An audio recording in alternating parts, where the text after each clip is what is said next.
stomach, your back.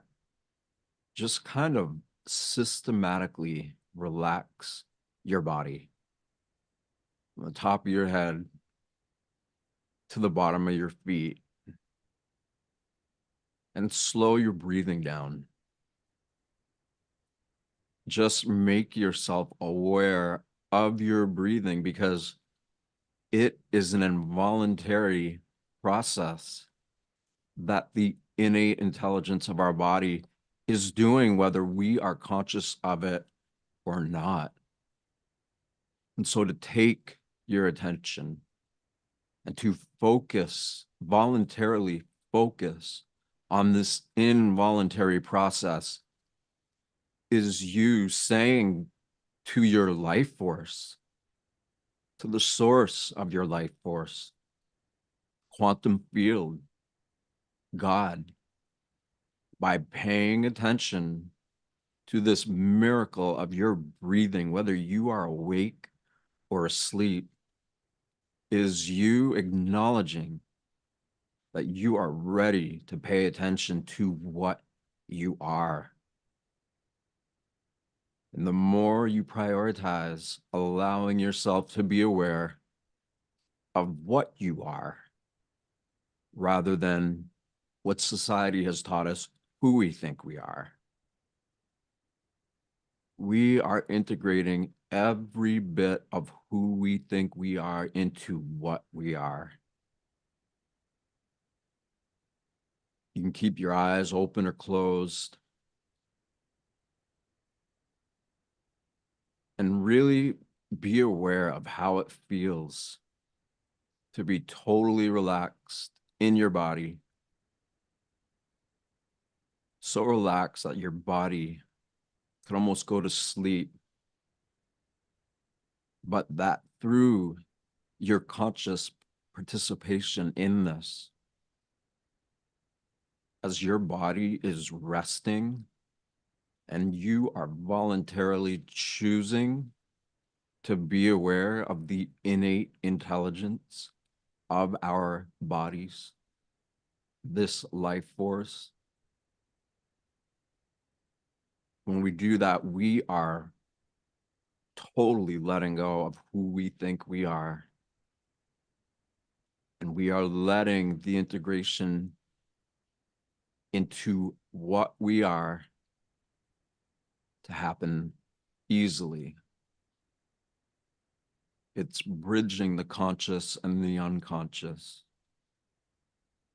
It is the bridge between all duality.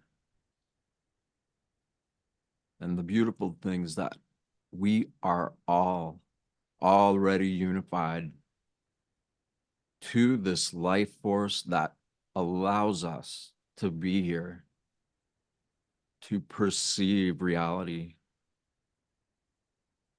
And that if we continue to get so good at relaxing so deeply and at the same time keep our awareness, our attention bright, so you're taking the polarity of complete calm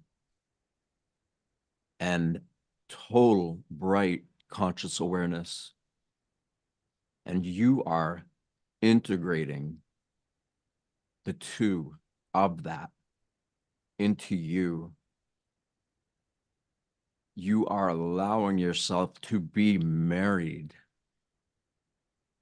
in the most important relationship that any of us are ever going to have. And that through that relationship, we begin to attract others who are also prioritizing that relationship.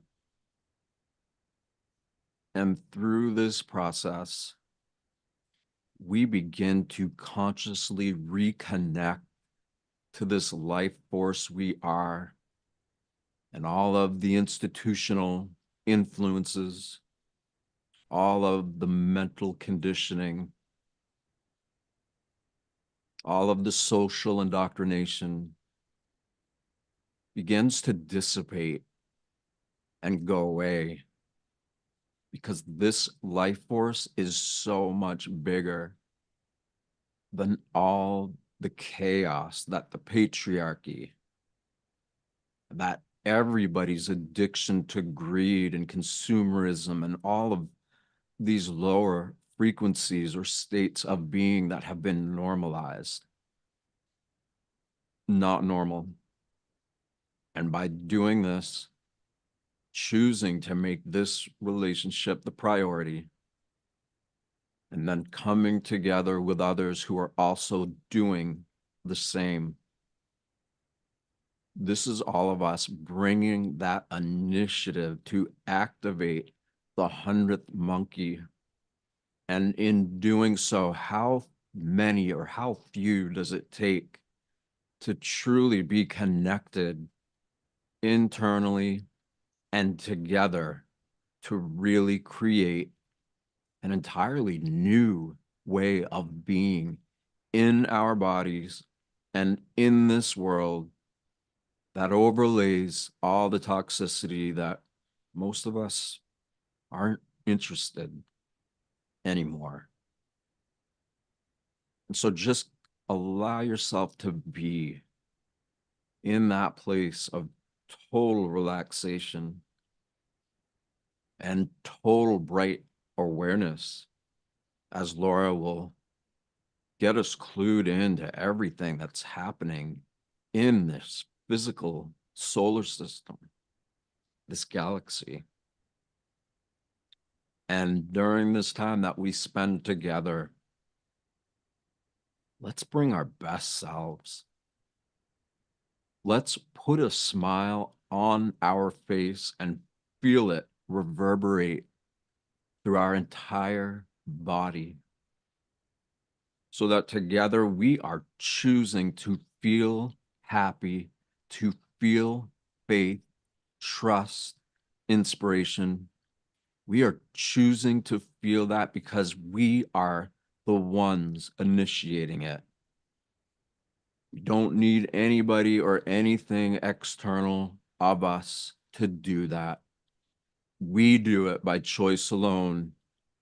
And when we get really good at that, and we come together with others who are, that's when we begin to create a world and a life that we all love. And it is the light of that awareness that will change the collective conscious that is stuck in old perceptual beliefs from systems that we don't need anymore and that we are growing out of. So as you open your eyes, bring your attention back to all of us here. I love you, Laura. You're literally one of my favorite people in this world. And so many others say the same. And so to be able to connect with you and do this, I'm sure I'm speaking for many of the people here. It's exciting. Oh gosh. Right back at you, Seth. Oh, this is so wonderful. What a beautiful way to begin this. What an incredible meditation. And so much about what's happening astrologically is about this inner union and this healing process and this letting go of our dependency bond with this inverted system that has really created a lot of personality distortions and projections and expectations and just indoctrinations and programmings that has really targeted a person's self-worth that we're beginning to redefine on our own terms. And that's really what I feel Uranus and Taurus is all about, because Uranus is like the wrecking ball. Um, Taurus is an earth sign ruled by Venus, and it has to do with self-worth and has to do with abundance.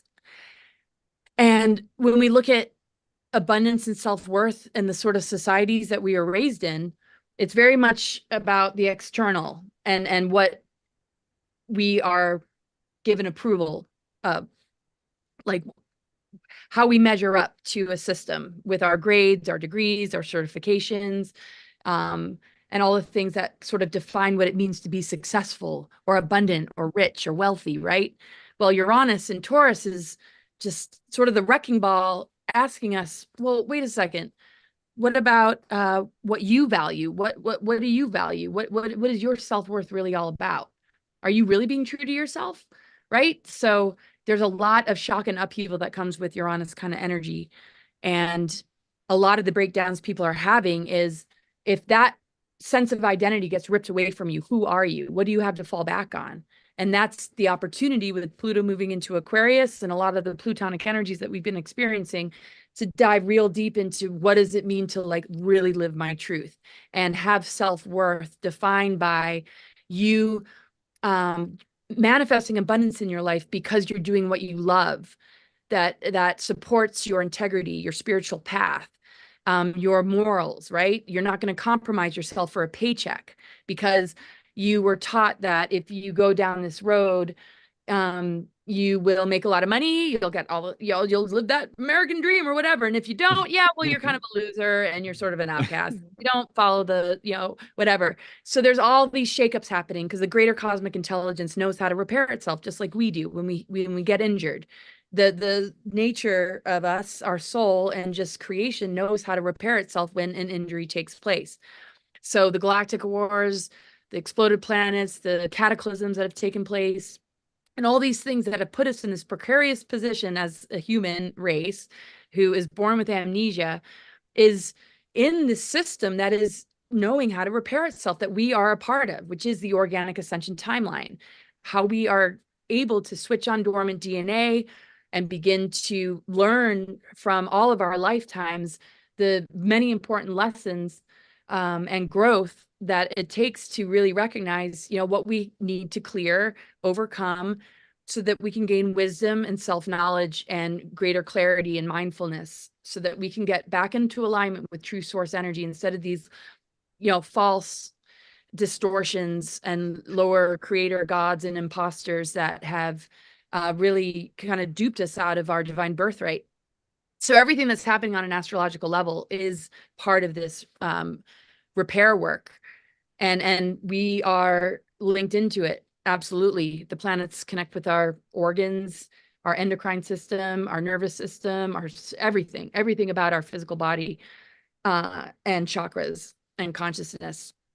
And so the inverted system and cabal and sort of negative agenda that's very parasitic likes to leverage these initiations and growth periods that are taking place on an organic level to throw us a sort of psyop and distraction, so that we are in the shadow, unconscious reaction response that drops us into survival or fear, so that we continue to give our power away and invest in a script that is taking us down a trajectory which is actually artificial and engineered. And the more we invest in it, the more we are a part of it. And that's part of that assimilation process of separating us from the soul matrix so that we don't ascend. So that's what we're cutting the cords with. That's what we're letting go of. And I always refer to it like breaking up with a bad partner. This is not the true creation that we are meant to be in union with. This is the false parent, the false partner, or the abusive one that we need to recognize. I'm worthy of more. I deserve better. My self-worth is not in being rewarded by that system or punished by that system, but in finding your truth so that you can recognize the unconditional love of creator source that dwells within you, that can begin to ignite all these dormant strands of DNA to begin to repair, all that's been damaged, because nature knows how to repair itself. And so it's very significant to come together on a new moon in Aquarius with a nice tight square to Uranus and Taurus, which is really probably for a lot of people pushing you to kind of a breaking point, or a lot of emotions might be coming up. You're really, really preparing for being super, super bold as we're facing the nodal axis with North Node in Aries and Chiron in Aries with the South Node Libra. So what Seth was talking about in the meditation is a lot about, healing that wounded ego, the wounded warrior, the wounded healer in connection with Mars. What do we need to face in our ego identity that we can be transparent enough about, so that that warrior energy can be a light warrior on a mission to do the real work and say, okay, we're wounded. Now it's time to rehabilitate. Let's all hold hands together and unify and not get caught up in these false movements and these divide and conquer strategies that are tricking us into thinking that that's progressive or that's, moving forward, when it's like a false kind of artificial representation of what this ascension really is all about. So we see gender confusion when it's really about hierogamic union and recognizing integration of polarity within our own being. We see, all these different tactics, like with climate change, when there's been geoengineering, when really we are the climate change, because we're going to change our inner elementals and we're going to clear it of the toxicity, because we are elemental beings: earth, air, fire, water, ether. So it's very important that we're very much in touch with whatever comes up, instead of shoving it down or trying to give your power away to somebody else to define it for you and tell you what that's going to look like. Maybe get a little bit of assistance with all of that, but make sure it never defines your reality without you having a complete and total voice in that process.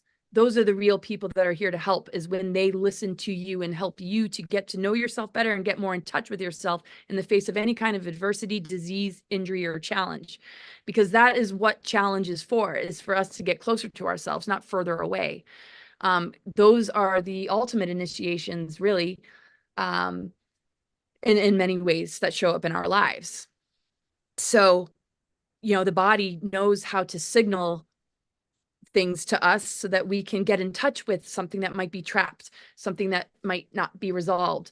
If we're not able to process it and clear it at the time of a trauma or an event, then the body ends up taking it on, and it wants to just say, I need your attention. I need your love. Get in touch with me, instead of fear me and give it to somebody else that's going to, just maybe take away the symptoms, but cause a lot more damage in the process, right? So we're getting much more in touch with what it truly means to heal, how much it's in us to be able to do that.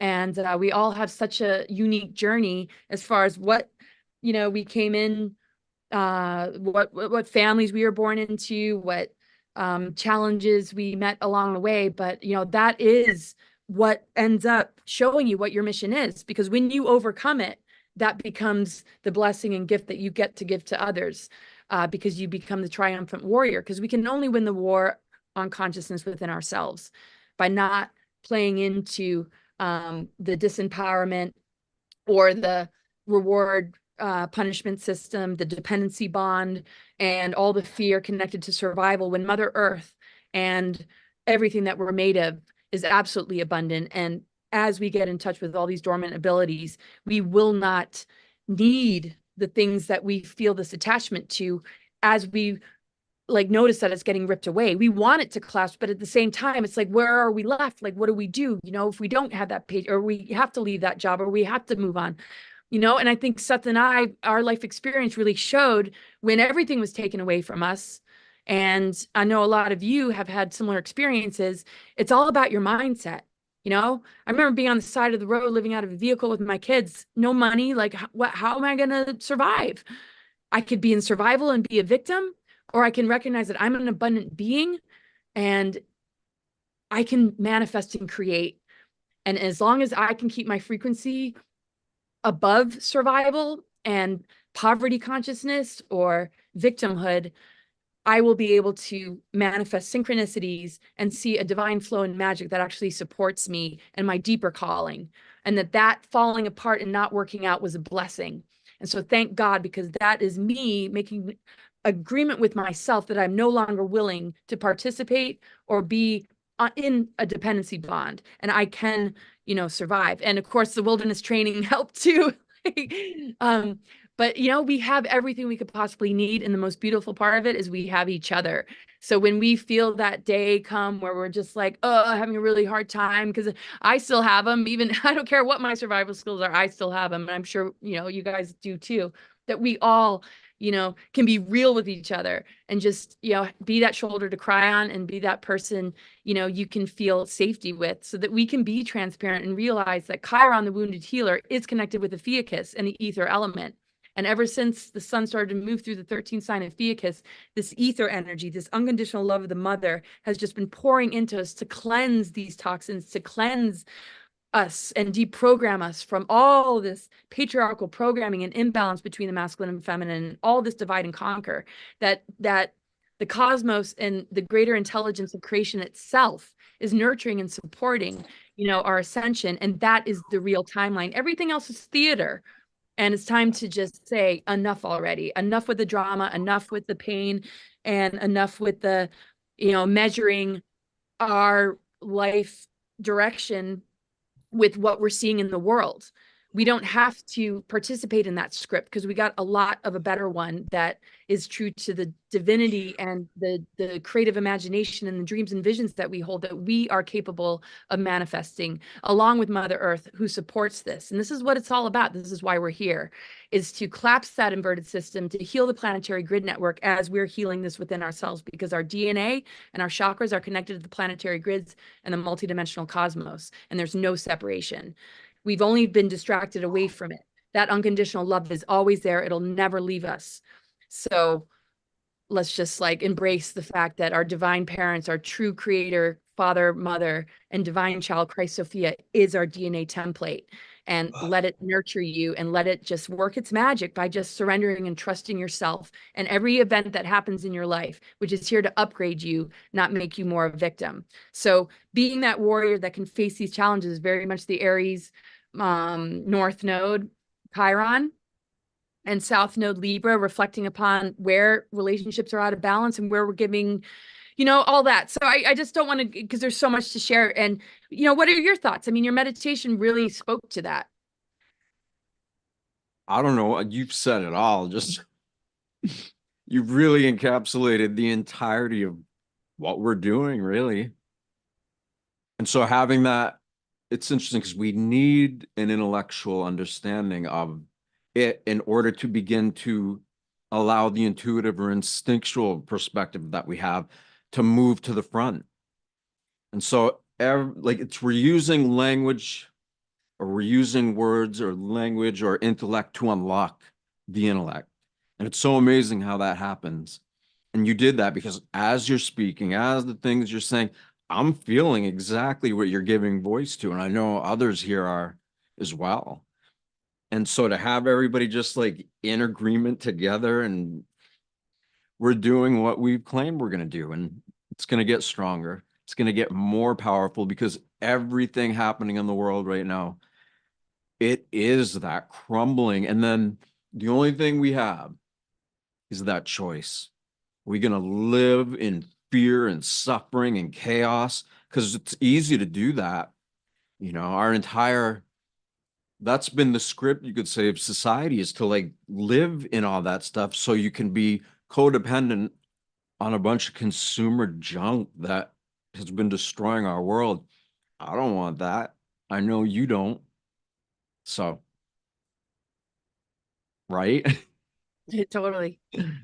Yeah. So on a powerful new moon, like today, it's so wonderful to just be here with you and everybody that is joining us, to just really ground into, what you want to manifest for yourself in accordance with your authenticity and truth.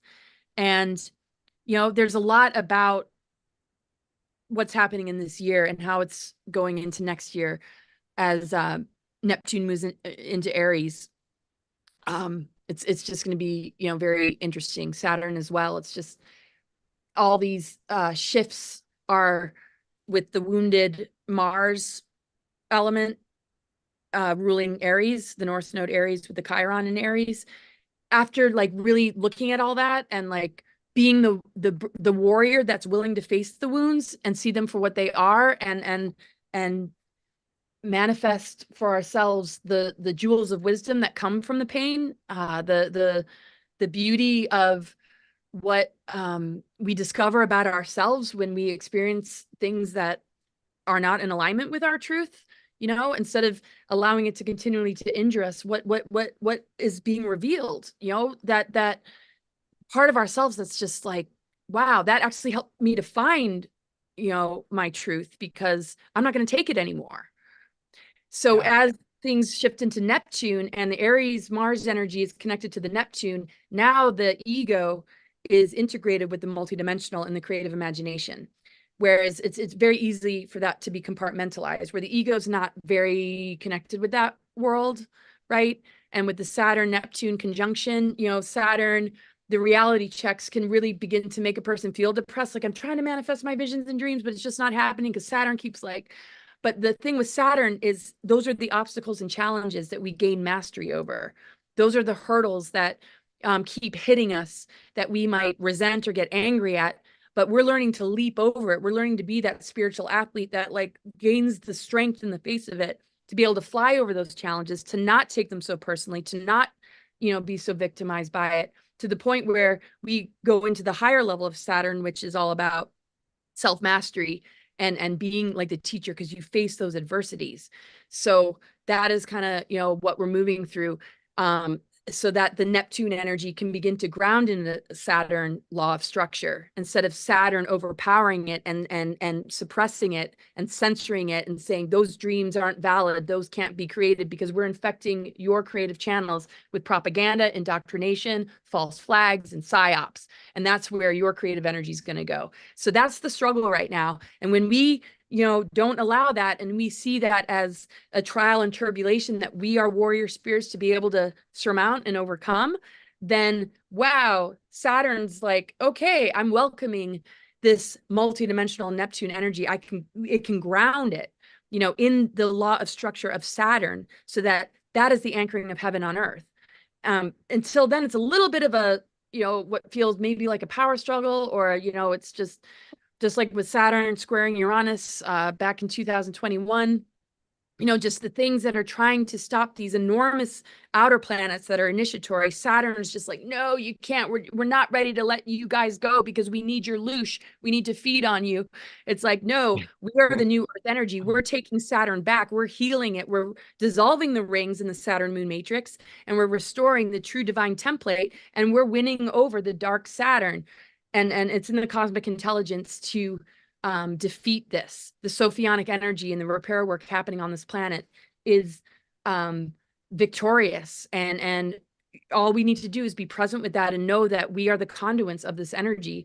And it's just incredible to share with each other, because everything about unity consciousness is the repair work to rebuild that 12-strand DNA. We all carry different codes and different frequencies and different levels of all of this. That's why we have our unique astro chart, right?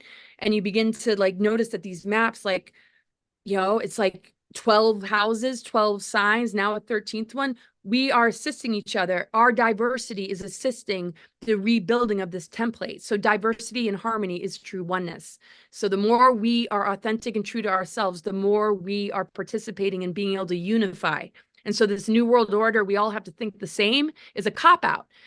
So we want to embrace our uniqueness and recognize the common thread of how that unifies us, because that's how ecosystems and web of life works on a human scale. Holy moly. And as you're saying all this, I'm feeling it. And like, it's so crazy. Like, how in tune do we want to be? Because to be this person you think you are, having this life experience, it's there. It's what we have to work with. But to feel like you are a literal living part of life, of these galaxies, of this, like, you are a part of it all, no matter what, even if you don't think you are. And so to watch all of this begin to awaken, all of us start to realize that through nature alone, we have more support than any of these systems that are breaking. Pretty easy to get happy about that. Oh, and totally. Yeah, it's like, I don't know what it was thinking. It's like you're really trying to overtake a planetary system, mess with its planetary grids, the divine angelic humans that are being born. It's just this vampiric, fallen, angelic realms. We could go into all that, but it's just, yeah, it just created this net so that we would not be able to make that connection, and we would be answering to these authority figures and these lower creator gods and these religions and all these belief systems that would that they would harvest in order to gain power, because the cabal, we say those are the powers that be, but they are not. We are the powers that be. They stole our power and became the powers that be. No, that's our power that we're calling back. And we have to remember that they don't have any power except for the power that they stole, because they're vampiric. So whatever power Well, they but even that, have like is the nothing. power they have, we're giving them that power. That's the thing. Exactly. Like the more we continue to serve all these old belief systems that come out of social indoctrination, that's us. Like they don't even deserve our negative attention. Don't No. even deserve that, right? Look at it like an ex that, if he calls you up, you don't even answer. Block your phone. Just like Yeah. don't engage, don't give that attention, right? And some and it is like a breakup. This is a narcissistic, abusive, Yeah. vampiric, and we see this in our own lives, right? So the trials and tribulations of our own relationship world is the micro to the macro. So Mm. breaking free of that in our own lives, saying goodbye to those toxic relationships, knowing that we're worthy and deserving of so much more. um it's like you're not going to take it anymore. And that's like with the system that wants to constantly engage us, in the false light and in the absolute dark. And it's hard to know who to trust, so we're going to still observe, but like we can do it from more neutrality, and not get so sucked in. It's good to, like, kind of monitor what's going on, but to absolutely take a break, and know that, like, as the energies increase for us to activate, ascend, and upgrade, and be that override frequency that de-weaponizes and dismantles the dark weapons and all the distortions and frequency modulations that are being thrown at us constantly, that we override that with our consciousness, because it's trying to trigger us constantly into a lower vibration, and we absolutely have the ability to you know override it. So if you find yourself overwhelmed, give yourself a digital break, put your stuff in a Faraday bag, go out into nature, and know that the dark weaponry has nothing on you. It can only target everything about lower levels of consciousness. So it works in tandem with the stuff coming through the news, stuff coming through social media, to keep you in that triggered response. It's like the 5G and the nanoparticles in our body, and what's streaming at us is all interconnected, so that the antenna that they want to create in our beings is constantly thinking thoughts that are artificial, right? So that's what begins to modify the human into the transhumanist agenda, and begins to separate one from their soul matrix, which actually over the course of time turns them into like an EBE, and like what one might call a gray. So when you recognize, like, yeah, that trajectory of staying with that abusive partner, not like paying attention to the red flags, constantly defending your captors, because you're just so used to that being what you answer to. It's like, no, it's not going to let you go easy, but you are in charge of you, and you get to call the shots. You have your boundaries, right? And no matter what happens or whatever it looks like, as long as you free yourself in your mind, everything else will follow and catch up. No matter how long it takes, as long as you got that piece, everything will fall into alignment. And even if you got the what, and even if you did play along for a while, once you snap free of that dependency bond and the control matrix on your mind, you will connect with your higher mind, and it'll know what to do to heal your body. I truly know this and believe that. So I'm not into the doom and gloom for, like, oh, they're all screwed because they chose that. I don't believe that at all. I know we're alchemists. I know that the power of spirit can transmute anything. And those that aren't ready for it, that's where they are in their soul journey. I think a lot of us have that empathic overload. Like, this is what I've been struggling with. It's just like, oh, the friends and the family is just like, and the emotion just like, it's been a big mourning process, of just kind of letting go and just trusting too. Like, they're where they need to be. There's only so much one can do. It's more important to hold the love, whether it's from a distance or whether it's just that's all you talk about, is just how much you love each other, no matter what kind of different decisions one's making. Even if you voted for the B guy, right? Even if you just took that, and it's just like, doesn't matter, that they're still duped. They're still a beautiful soul. They're still thinking that that's the best choice. Let's just still love each other and have compassion and unconditional love, because that's what creator is giving us to help us to heal and recover from all the things that we're maybe feeling bad about that we did, or the mistakes we made. Let's be easy on ourselves. This has been like freaking insane down here. Wow. Oh my gosh, Laura, you are on it today. Holy moly. You know what? So everything you're saying, it really comes down to what degree do we want to test the validity of it? And maybe some people on here have heard me say this before, and I think I told you, but I was exercising on train tracks. I was like jogging and just doing a bunch of like movement. And out of nowhere, a cop car just comes like screaming at me, lights blazing, out in the woods, there's no one there. And I'm like thinking, is he here? Like, what the heck, He comes skidding, stop. I'm just standing there. He's like, get over here right now. Put your hands on the back of the car. And I was like, for what? I'm like, I didn't do anything. I was exercising. And he was just relentless. He was like trying to like wave the badge, the authority thing. And I just stopped and I asked myself, this is an intuitive process. It's like, how can I serve this individual? How can I serve this situation? Because he thinks he has the upper hand, right? And if I was afraid or what, like, then he would. But as soon as I thought that, I immediately felt calm. And so when I got near him, he started getting calm. And then he started making excuses that were valid. He was like, well, he goes, people aren't supposed to be out here and we have to, monitor all that. Anyway, long story short, we had the most incredible conversation for like an hour, 45 minutes to an hour. And the point of all that is that's not the only time I've had experiences like that. I've had many experiences like that, and I know many others have as well. And so, to the degree that we're ready to exercise our self awareness, our power, others are going to feel it because really we're not different. It's same energy in everybody and everything, but what we do with that energy defines us. And when you're around people who they know something's up in the world. They don't know what. Maybe they've worked in these systems, but it's like you said, it doesn't matter. It's a soul. It is a being that born into this world with temporary amnesia.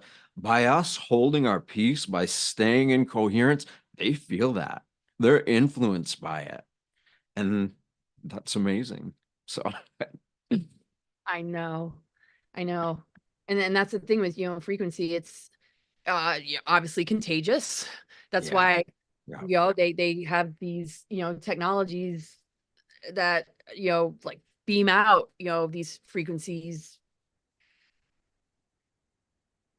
very often Right. when there's a major planetary alignment that's going to create a huge growth period. That's usually when a really, really massive like psyop or false flag happens to like pull the carpet from underneath. But when we can hold our space, yes, we might react, but like, can we get back to center before we overly invest ourselves in the reaction that they want, right? Which is similar to just even being with that cop, he's trying to exert power, but you hold your space, then life responds to you in a different way because the vibration that you hold has the capacity to override the frequencies that are being blasted at you. You can either drop down into that and meet it where it's at and be in that struggle, or you can hold a ground that it can begin to find itself in resonance with, because that exists within that being. They've just been trained or like taught or programmed to act a certain way, but like you hold that space for yourself, which is stronger, then that touches that place within them and brings them back to their soul and their ability to see and have a real, dialogue. Because, you could be anybody, right? But they Yeah. feel you, right? Like we feel each other. And it's so important that we don't lose that ability and our intuition. And I know like there's this whole emotions are complicated, and there's certain ET races that were like, okay, enough with the emotions. Let's just like drop that. Like, look, they turned into grays, right? It's just all about the mind, all about the intellect, all about the technology, and forget about the soul and the emotions. We don't want to discount any of the elementals. We're earth, air, fire, water. And, we learn from nature when the clouds billow up and fill up with moisture, and it's gonna rain, and there's fire. It's just like we're learning to just embrace the fullness and wholeness of all that we are. And so many beings and races on a larger picture level are trying to repair themselves from making those choices along the way. And here we are in this pivotal time in humanity, faced with something that's so huge as far as like what trajectory we're going to go down, that we've maybe already gone down before, that we have also been warned about or have been visited. And, you know, when we see the larger picture of contactees and abductees, you know, we go beyond the linear timelines. You know, what can we do to like prevent things from going in that direction again? Obviously, we've learned so much as a soul, and it's time to embrace those lessons and not make the same mistakes. They're relying on us in a lot of ways. At the same time, yeah, oh gosh, that's a whole nother story. But I know we were going to take questions, right? Or where do you want to go? Let's do it. Let's definitely take questions. So, Greg, are you there? I most certainly am. Awesome conversation, guys. Just want to introduce to everybody. Greg is helping. He does the meditations, all the tech for it, and helps. And yeah, we've been doing stuff with Laura. So what did you say if people raise their hand, right? I'm just a tech guy behind the scenes, but I love doing all the meditations and joining with you guys. It's such a blast. It's great. Yeah. So so a little Q&A session. I can somebody kind of verify at the bottom of the Zoom, there's actually a raise hand icon. Can somebody just give me a yes or a no? Because it's not appearing for me because it's in the reactions on my Okay. computer. It says reactions and then raise hand. Yeah. Perfect. So if you raise your hand, guys, just go ahead and raise your hand. If you have a question, it'll put you at the top of the list, and we'll just take those in order. And then when you come on, you can just unmute yourself and join right in. We're on other platforms too, right? Yeah, we're restreaming over to YouTube and Facebook. And unfortunately, I forgot to record it over here on Zoom, but it's also recording over there anyway. So I'm going to piece everything together. So don't worry, we're going to get the recording going. So Vicky, please go ahead and just unmute yourself and join in.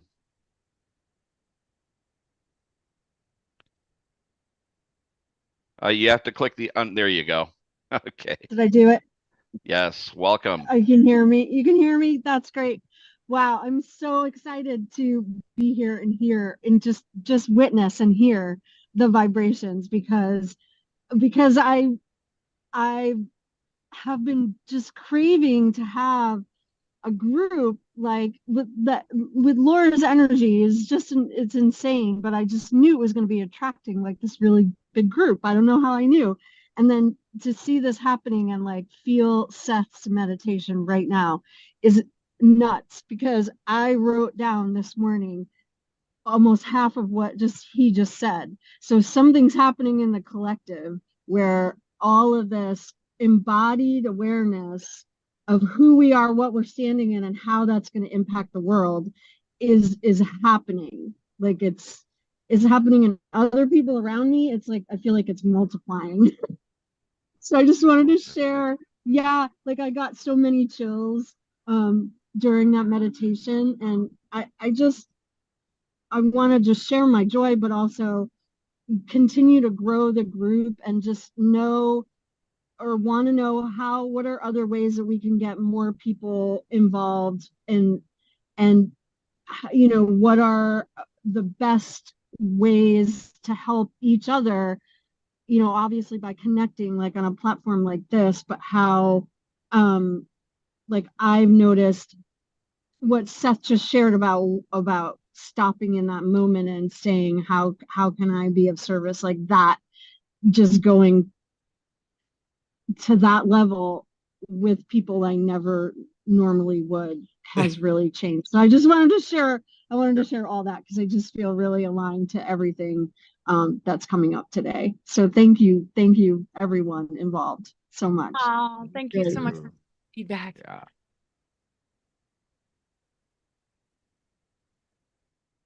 And you know what, too, if anybody, just raise your hands if you want to say anything, but to kind of like answer on what you said, Vicky, or to piggyback on it, so much is happening in just this world alone. And the more of us start kind of realizing what was always there and what we had access to.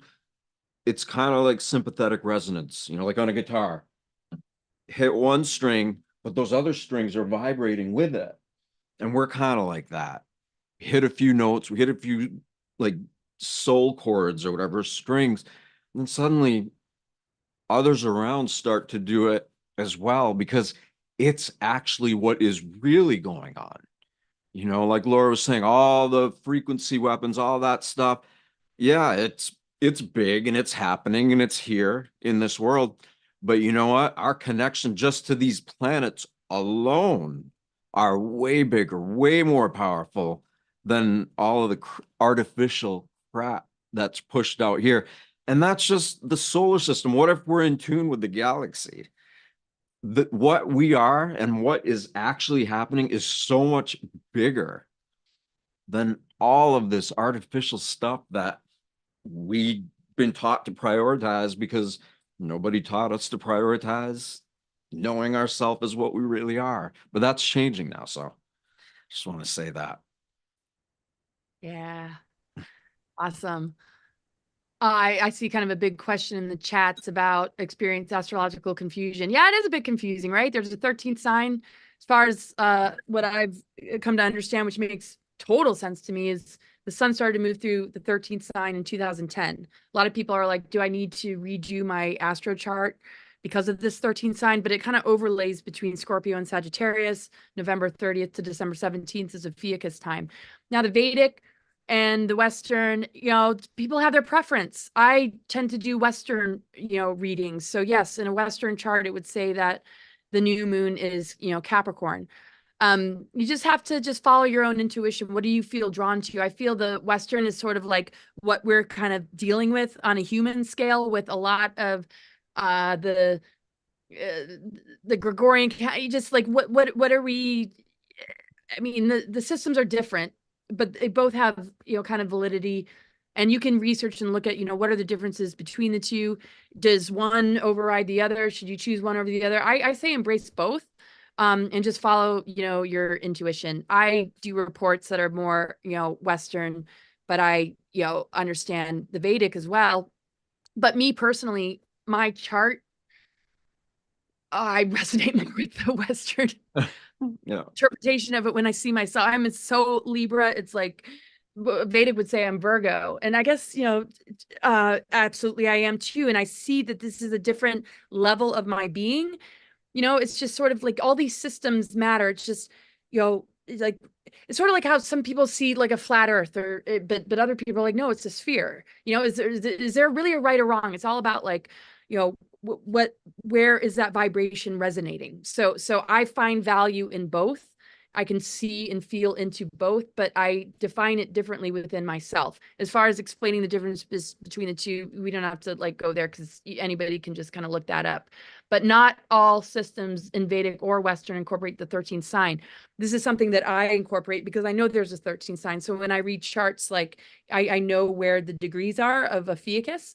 And so when the transits happen in that time of year, one can, you know, like incorporate that. So earth, air, fire, water, ether. Ether is connected to Ophiuchus and the mitochondrial DNA, which is sourced from mother energy that has been damaged. And that's what is healing. So I look at just the astrological stuff in the zodiac as like our DNA that is repairing itself. And now that Ophiuchus is here, it is helping to purify the toxicity that has just infiltrated our nucleic acids and created genetic damage and all these things that we think we can't heal, but actually we can, because when we allow that unconditional love to come in and just pour through our system, that time of year is a really incredible time for like cleansing and healing. So, but yeah, I just wanted to, you know, kind of answer that. And, you know, it's just good to just get both, right? It's like, because here we are in this world as it is, and there's different methods of divination, or it's like more yeah, astrology has a lot more to do with just divination, but yeah, I just would follow your intuition on it. So Raquel, does she do Western or Vedic? Do you know, Western. Right. Okay. Mhm. So she's going to be joining us, and she is fourth generation from a astro. She would be great to ask this question to because she was born into a family of astrologers. I kind of like pursued this on my own, and it was like it really just like helped me. I learned along the way with the I Ching and Tarot and other things. Those were my guides. Um, so yeah, it's like you have to just kind of expand yourself a little bit beyond, these systems, knowing the bigger picture of like a lot of the things that have like changed. You're not going to find software, or at least I haven't, that will incorporate the 13th sign. If you have, I think there is that one galactic astrology that I've looked at. But yeah, I just sort of intuit it because I just feel into like what's happening. And Somebody asked what it is here. Is it called different names, or is it just kind of like on the DL, or what the DL? 13th down low? The down low 13th sign. Yeah, what about it? Does it have a name? I'm sorry for my ignorance, but Yeah, Ophiuchus. oh, okay, all right. I Yeah, missed that. Ophiuchus, and it's connected to Chiron, and it's connected to the ether element. So most zodiac signs are earth, air, fire, water, right? Where's the ether? Well, the inverted pentagram and the dodecahedron platonic solid connected to ether was put in reversals, dark technologies, putting that energy into reversals so that we would digress planetary grid network, and areas where that energy should be flowing were dismantled, and harvesting dark technology, like technologies were put in those places in order to really disrupt the flow of that energy so that we would be, a human race that's constantly suffering, epidemics, world war, all these things. Where's the mother? Where's Mother Earth? Where's this healing mother energy? Yeah. Well, through religion, we get what we got. Mother Mary and stories about Mary Magdalene, and but we haven't gotten the full picture of what is this Mother Earth as far as the Sophionic body, what happened with Tiamat, and all this stuff. So we're at a point in this ascension window as the mother energy grounds back into the planet as of 2010, when that really was secured, the diamond heart within the planetary core being anchored back into the planet. The sun started to move through Ophiuchus again, the 13th sign. And that is the ether energy, the quintessence, the fifth element.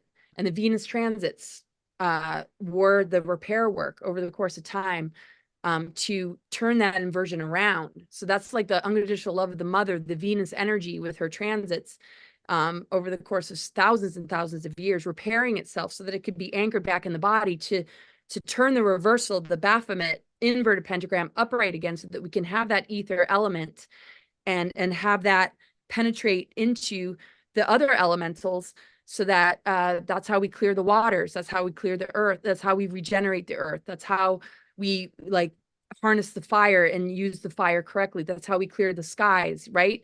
So the ether element is the great purifier, and that's been manipulated on this planet. So as the sun moved through Ophiuchus, it was the time of ascension, because this is a time where the mother energy returns to bring that unconditional love and purification that comes through the cleansing of feeling loved, right?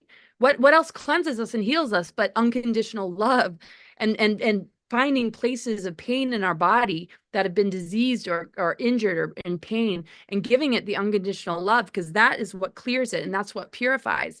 And that is the ether energy, the breath of life, the Holy Spirit, the ether, that the cabal and the inverted matrix has wanted to completely distract us away from and demonize it, or at least as far as the archetypes and the things that we read about. But yeah, we're living on this, right? And it's connected to the Father, and the planetary grid network is all about holding that that template of divine union, sacred union, alchemical marriage, hierogamic union. And so that restoration within ourselves and on the planetary grid network level, and the mother energy returning and restoring that relationship, is the healing process that is going on. And that's what Ophiuchus really represents, is the pouring of that energy into the world to like heal this, because wow, we have this unconditional love that's like our mother, like coming home again within ourselves, like being nurtured from the inside out and the outside in. Like this is like real source energy. Like we're being like really like healed. And that's why Chiron rules it, because we have to face our wounds. We can cry on our mother's lap. Our mother's going to hug us. You know, we can face our wounds, and our mother will love us no matter what. Like, I'm so sorry, mom. Gives her a big hug, and you're just crying in her arms. That's the true God source. This is the mother energy. And we've been so taught like different things to just like really distort that relationship. And it's damaged that ether energy. So that purification has been very difficult. So we've been a very diseased society on every level, mental, emotional, physical, fire energy, wars, and, you know, violence. You know, I'm watching all these docu-crime series, you know, of people's true stories. And I'm just like, whoa, like, look at what these dark technologies and like all of this has done to people. Like, and I can't even believe it. I'm like, there's 12 series of nothing but people telling their stories of like these horrific things. And look at these survivors in this world. The power of the human spirit to overcome this, you know, absolute abuse on every level. What it takes to like make a person so dark and violent, and the people that like are confronting it, that are surviving. Like, look at what we're dealing with on this planet. This rehabilitation, like, I just see like the next year and into the future, more rehabilitation, more healing centers, more attention on trauma victims, and rehabilitating perpetrators. If you can mind control somebody to be an assassin and murder, you can mind control perhaps a villain to become a good person, right? Can we like actually utilize mind control technologies on evil people to train them to find the goodness within themselves?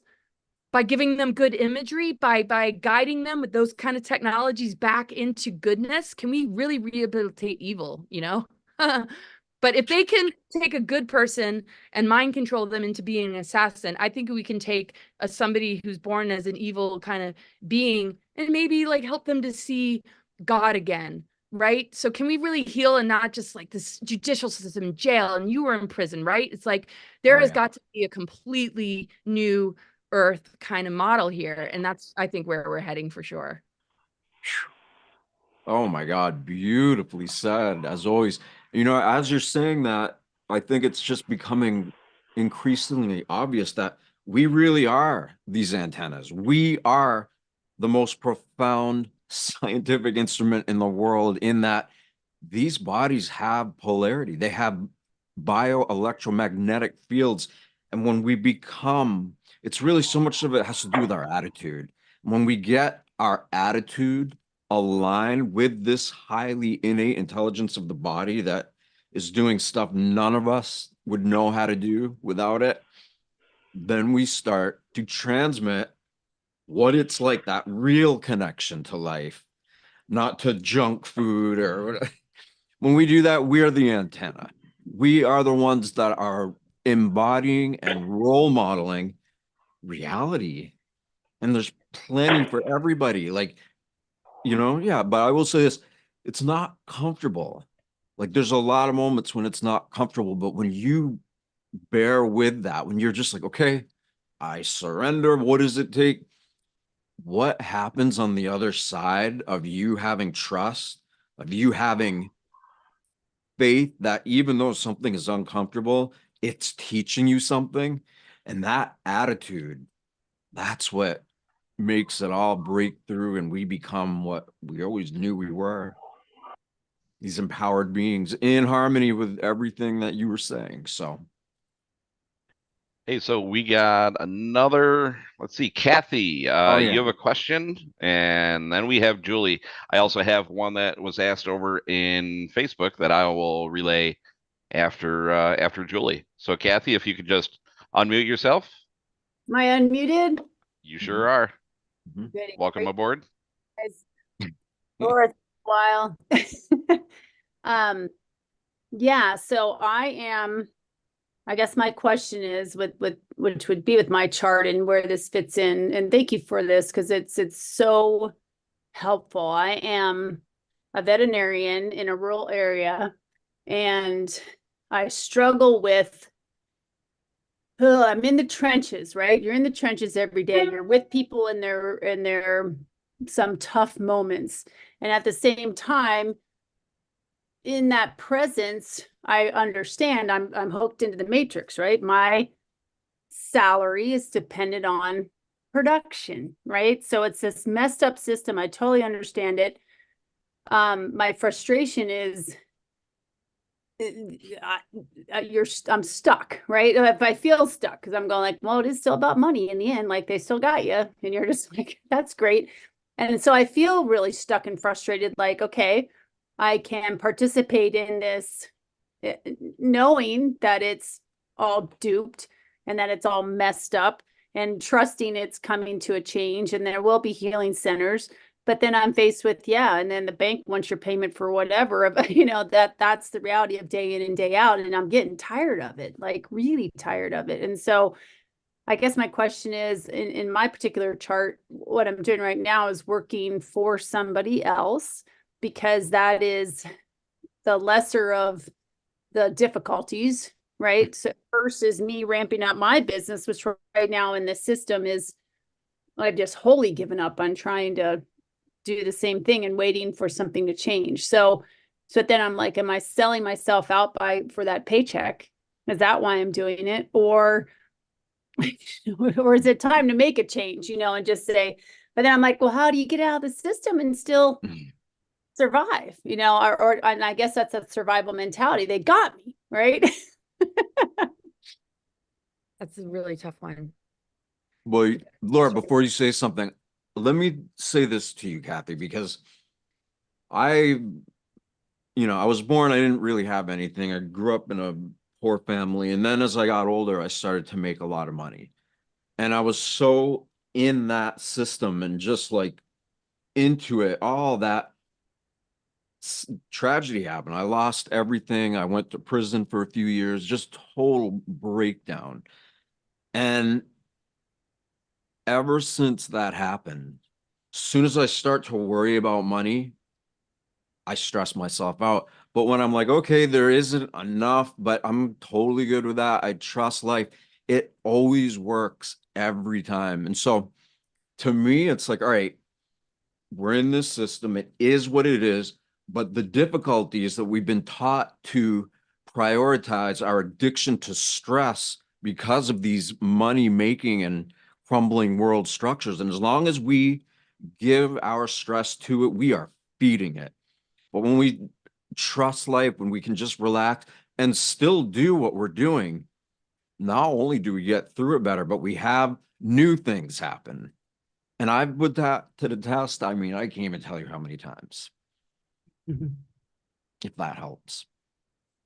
Yeah, it does. And it is that coming back to the breathing. Like I'll find myself when you're in like, just the intensity of, you got 4 patients, animals screaming, needing ER. You're just like, okay, I'm just gonna breathe. That's all I can do right now. And just, and it's an impossible situation. You're just like, okay, I can just be present and breathe, and that's all I can do.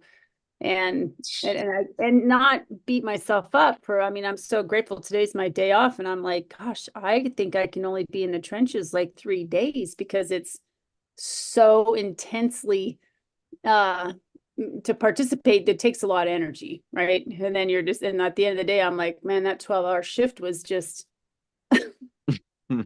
you're like, yeah, I gotta go breathe now and not feel bad or beat myself up, and say, I can go and participate for 3 days, and then I need to back off and take care of me, and just trust that's the path right now.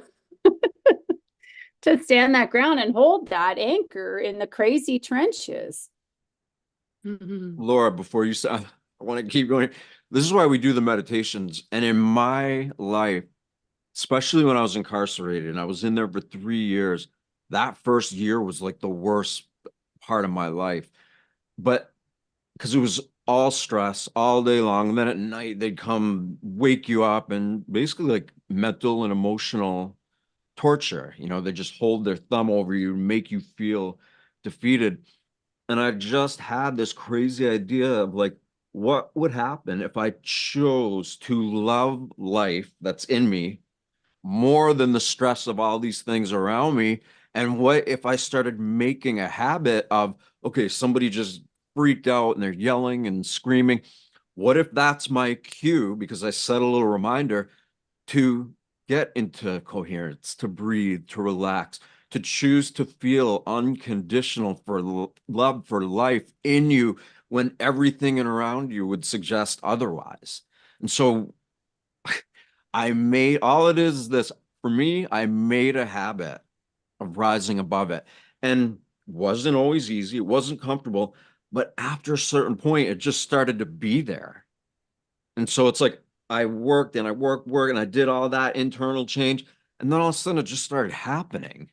And then when you have that experience of like, okay, I've built a habit that is totally going against the grain or the flow of what society deems as normal.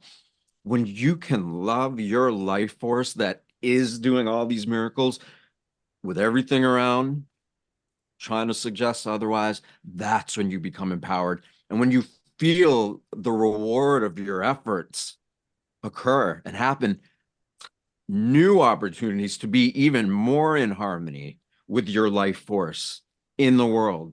So I know you can do it. You absolutely can do it. Just keep doing it. Keep doing it without expectation, without like, oh, I need to be gentle with yourself, no matter how stressful it is. And at some point, you will be that individual who is bringing coherent states of being that you are and that you're choosing to become conscious of, and others are going to know it. They might not be able to articulate it, they might not be able to make sense of it, but they will feel it. And when you are aware of that and you witness it, it starts to become a lot easier to choose where you're going to put your focus. So, all right, Laura, sorry. Oh, good. Gosh, beautiful. Yeah. So Kathy, um, I think you said so much. Did you want me to share anything about your chart? That Seth was very, that those are very empowering words and kind of helps to pull it all inside, right? And keep Yeah. that flamed. Yeah, and I know we got a lot of people on the call, so I think I'm okay to have you call on somebody else and look at their chart individually. Thank Okay, you, cool. Kathy. Yeah, thank you so much. So, Julie, I saw you put your hand down. Are you okay? No, I just didn't want to be in. Yeah, I'm good. Gosh, Kathy, I just have to share that you're caring for Mother Gaia's beings, these animals that might be these people's only exposure to unconditional love. So you being in service to these animals, if you can keep that value, like your values with the animals, with Mother Gaia, with supporting unconditional love with these innocent beings that are reflections of everything around them, then, you know, that kind of centering might help the burnout. Because I hear you're burned out. I hear you're working too hard and you're depleted. So you're right. You need self-care and you need to relax, but you are valuable and you're needed. You're needed there. So that's what my heart was pulling at to say.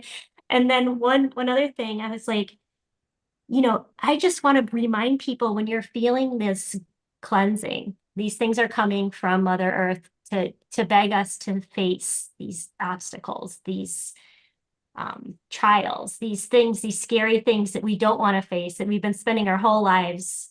Maybe our ancestors, maybe it's epigenetics, and it's our turn to transmute and do the inversion, like Laura was talking about. You know, we're here to cleanse the grid, to add to the light grid.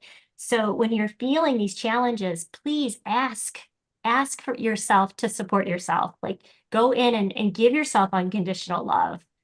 Don't go to that place where you're like, well, if somebody would have just told me I was perfect, I never would have had this. You know what I mean? Like, because that's all anyone wants to hear is that you're perfect and I love you. But do that for yourself. Like there's so many people in our world that want to heal the world, but until you can say I unconditionally love you and I accept you and I make space for your feeling, what you're feeling is valid, that you feel isolated, that you feel hurt, that you felt abandoned, like until you can heal that in yourself and you can ask, you can say, Divine Mother Sophia, Mother, Father, Life Force, show me, help me see it.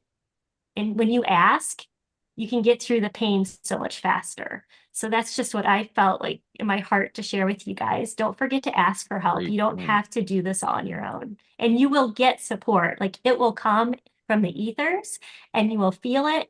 And then you'll transform everybody else's timeline around you. So with love, I'm so happy to be here with you guys. Oh, Beautiful. Thank you so much. Wow. That was awesome. Thank you, Julie. yeah. Thank you. So, Well- Sherry, I see you're not driving, but you're traveling. Would you like to be also on video here when you ask your Sure, can question? you see me? Yeah, sure can. Oh, hello. Okay, Um, welcome aboard. Thank you. I worked with Laura a few years ago to detach from many things in Austin, and I walked away. I walked away from the hospital. I walked away from that death mill. I walked away from a lot of things and sold everything I had. And what Seth had just spoken about was really speaking to what I've done. And yes, it can be very scary when you've once had money and then now you have very little, especially with all the changes that are going on. The timing of this program today, Laura, is really remarkable. Thank you so much. And it's real scary. And I didn't think I would make it. In fact, I thought I would be dead before now. And I'm not, and I'm pretty healthy. So the path that I'm choosing, instead of completely disintegrating from or disconnecting from anything to do with the healthcare industry, is I'm looking at, and I'm in the class for integrative nurse coach advocate, and I don't know if I really want to do it or not because of my own PTSD, but I've learned a lot, and to help people move past the trauma of their recent past and drop the trauma loop and accelerate the neuroplasticity in our being. That's my goal. I've come a long way, and gosh, thank you, Laura. Thank you for the journey you've been on. And I don't know Seth very well. And I am back in Texas to be with people that are passing. And I hope to be back in South Dakota before too long. But who knows what this journey is going to be. So I believe you might still have my date of birth and all of that, Laura. If you can pull up anything, I would greatly appreciate it. Or even drop a card. A card would be good. And Seth, your wisdom and for you to have been locked up for so long and to have gotten to where you've gotten with the exercise and the meditation that you've done, I have to apologize and bow my head because my discipline is for shit right now. And I really didn't think I'd be alive.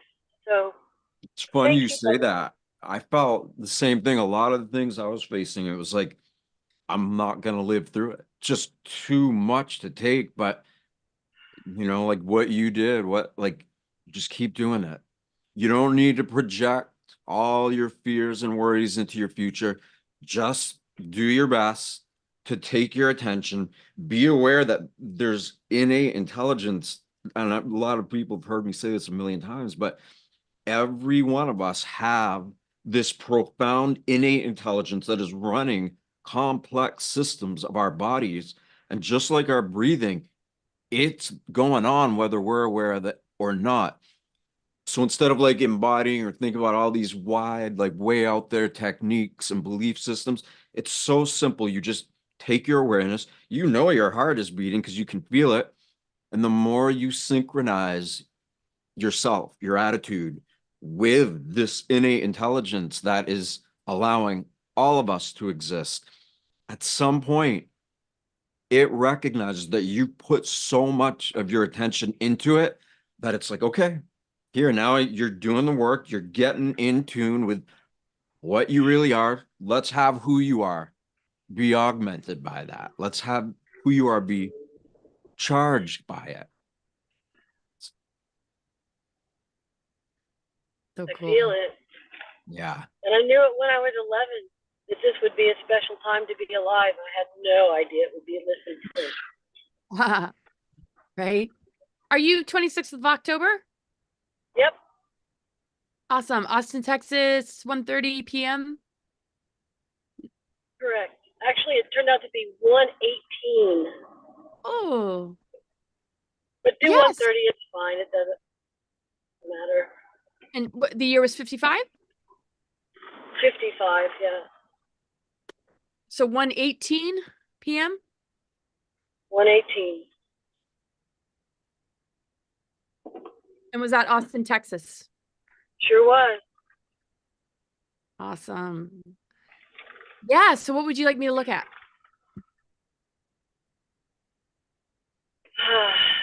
Will I make it back to South Dakota?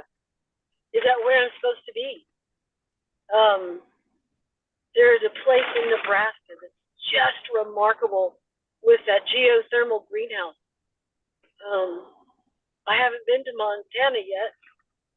I just want to be in a place to where I feel nurtured instead of giving so much of myself all the friggin' time. And if I'm being disrespectful, please forgive me. I'm burnt out. Yeah. Well, Uranus is transiting your fourth house. It just entered your fourth house, actually. And Uranus is all about breakthroughs and change. And it's just like you're answering to like your authenticity, your truth, what you want to just experience that makes you feel like a sense of freedom within yourself. So traveling through your fourth house is going to have a lot to do with the places that you go, the locations. And Uranus is a lot about synchronicities, right? So you might not know, but you'll know when you need to know because it's always available to us when we can kind of surrender a bit, so trust and surrender, right? Like where your journey takes you. Uranus will help, guide you. It doesn't want you to waste any time in places that don't serve your higher self and what your truth is. And so if you notice something doesn't work out or something falls apart, just be fluid with it. Just work with it. Let what falls into place, just guide you, and notice the messages that show up, the conversations, the people, the synchronicities, the just messages that you're getting, and how that's, guiding you forward. Jupiter's going to make its way into the fourth house as well. And it's really like a lot is lighting up your fourth house. And ninth house, you have your sun, Neptune in your natal chart. So you just are a person who loves to travel and journey, and your midheaven with Venus and Saturn. You are a teacher of the heart. You have gone through a lot of life changes that have given you the ability to hold a certain strength on a heart level that is really inspiring. Mars is progressed right on top of this. So that warrior energy mixed with the Saturn Venus conjunction on your midheaven, it's helping you to let go of the people in your life that aren't in alignment with the integrity that you hold and the vision that you hold for yourself, because your life journey is defined by answering to your heart. And where that has felt controlled or limited and blocked, your ability to expand beyond it and journey beyond it has been the way shower for you. And so as Uranus moves into the fourth house, it's just, just giving you a feeling of, like anything is, possible. And so I would just really just, trust yourself as far as, what falls into place. Pluto getting very close to your Chiron on your ascendant with the square to the sun, Neptune.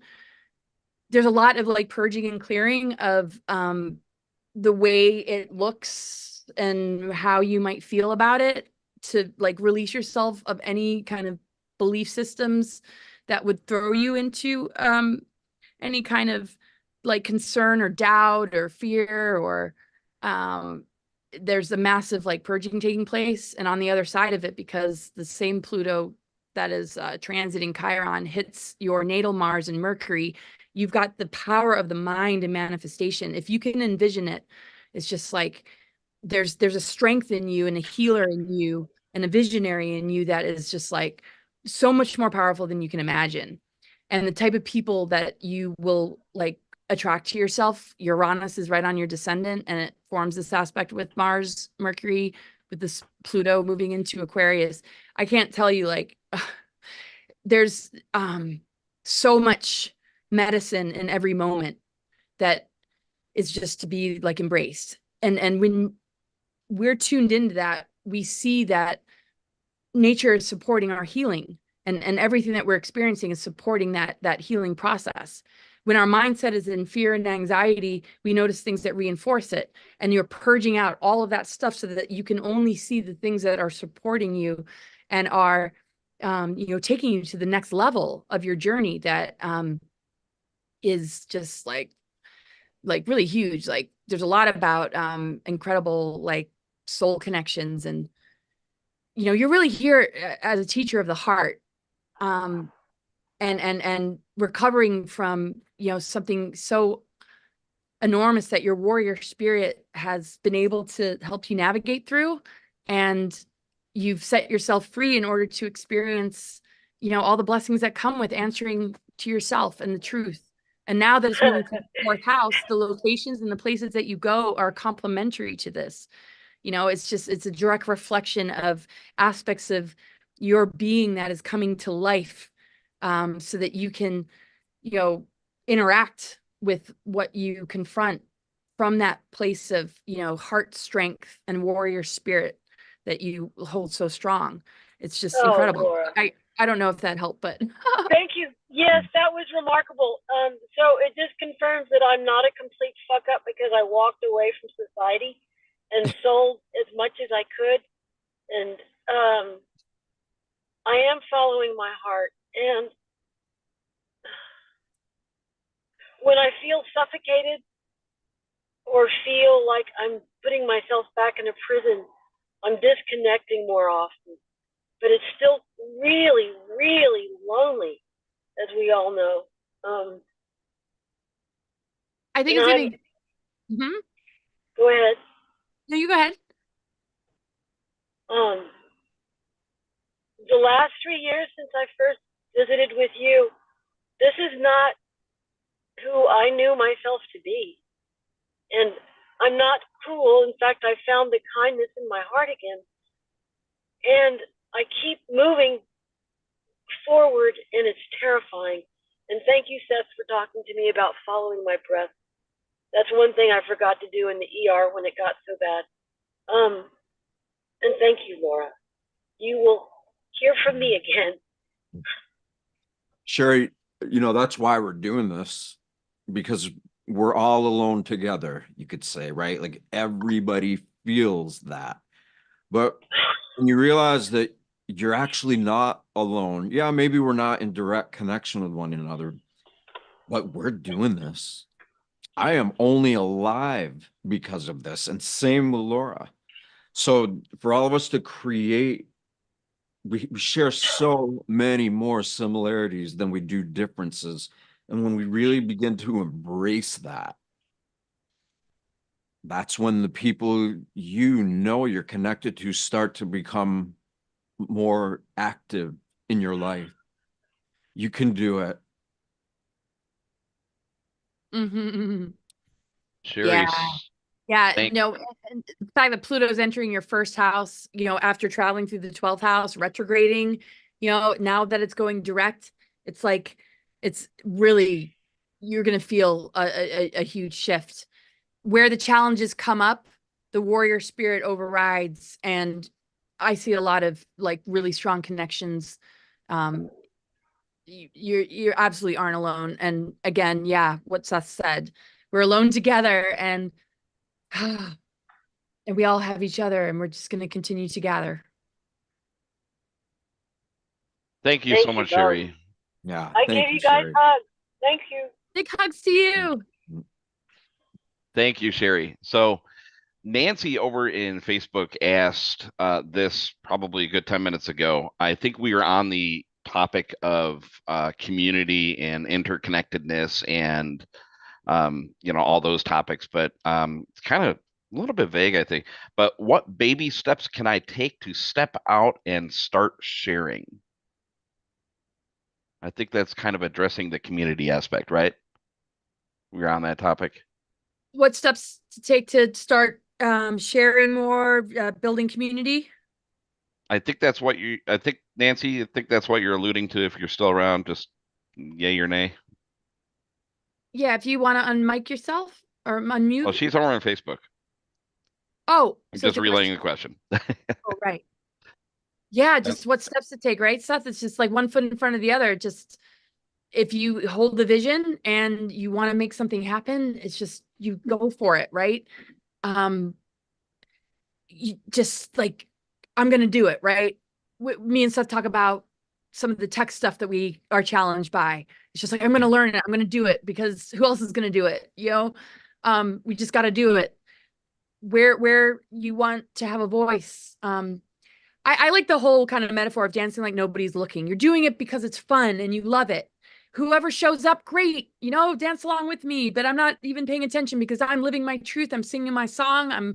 I've freed myself from what everybody thinks, but I'm allowing myself to present myself because I'm raw and I'm vulnerable. But I'm also just being me. And what do I have to lose, right?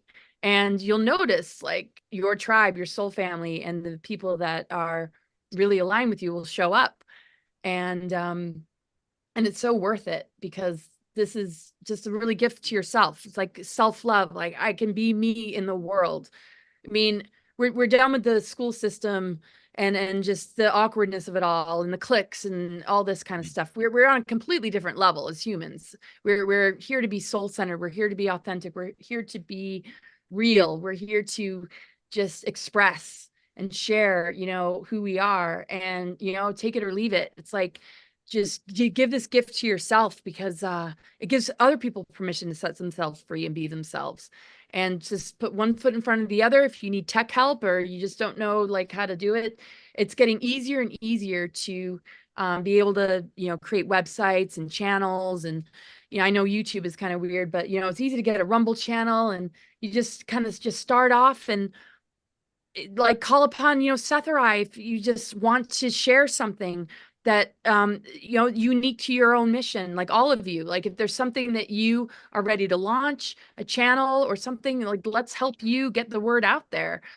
So the step to take is to realize that you have support, you have community, and those of us that had to start from ground zero and work our way to building these things and losing those platforms and rebuilding them.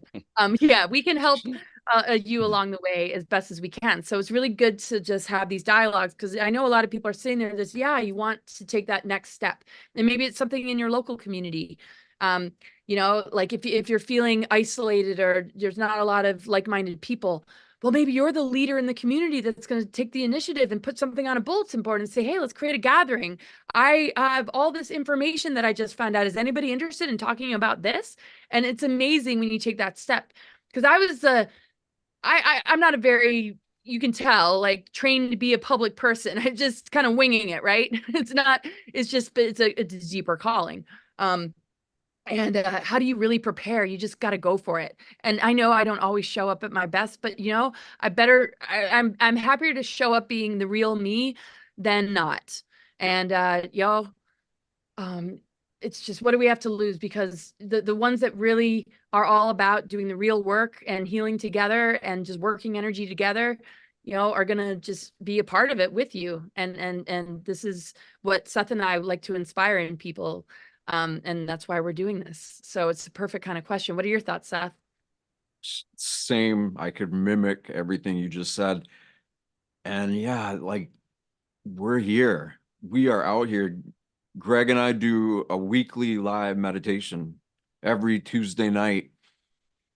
It's funny because my whole life I was always like, all right, where are the conscious communities? Like, where in the world do I have to go to find these people?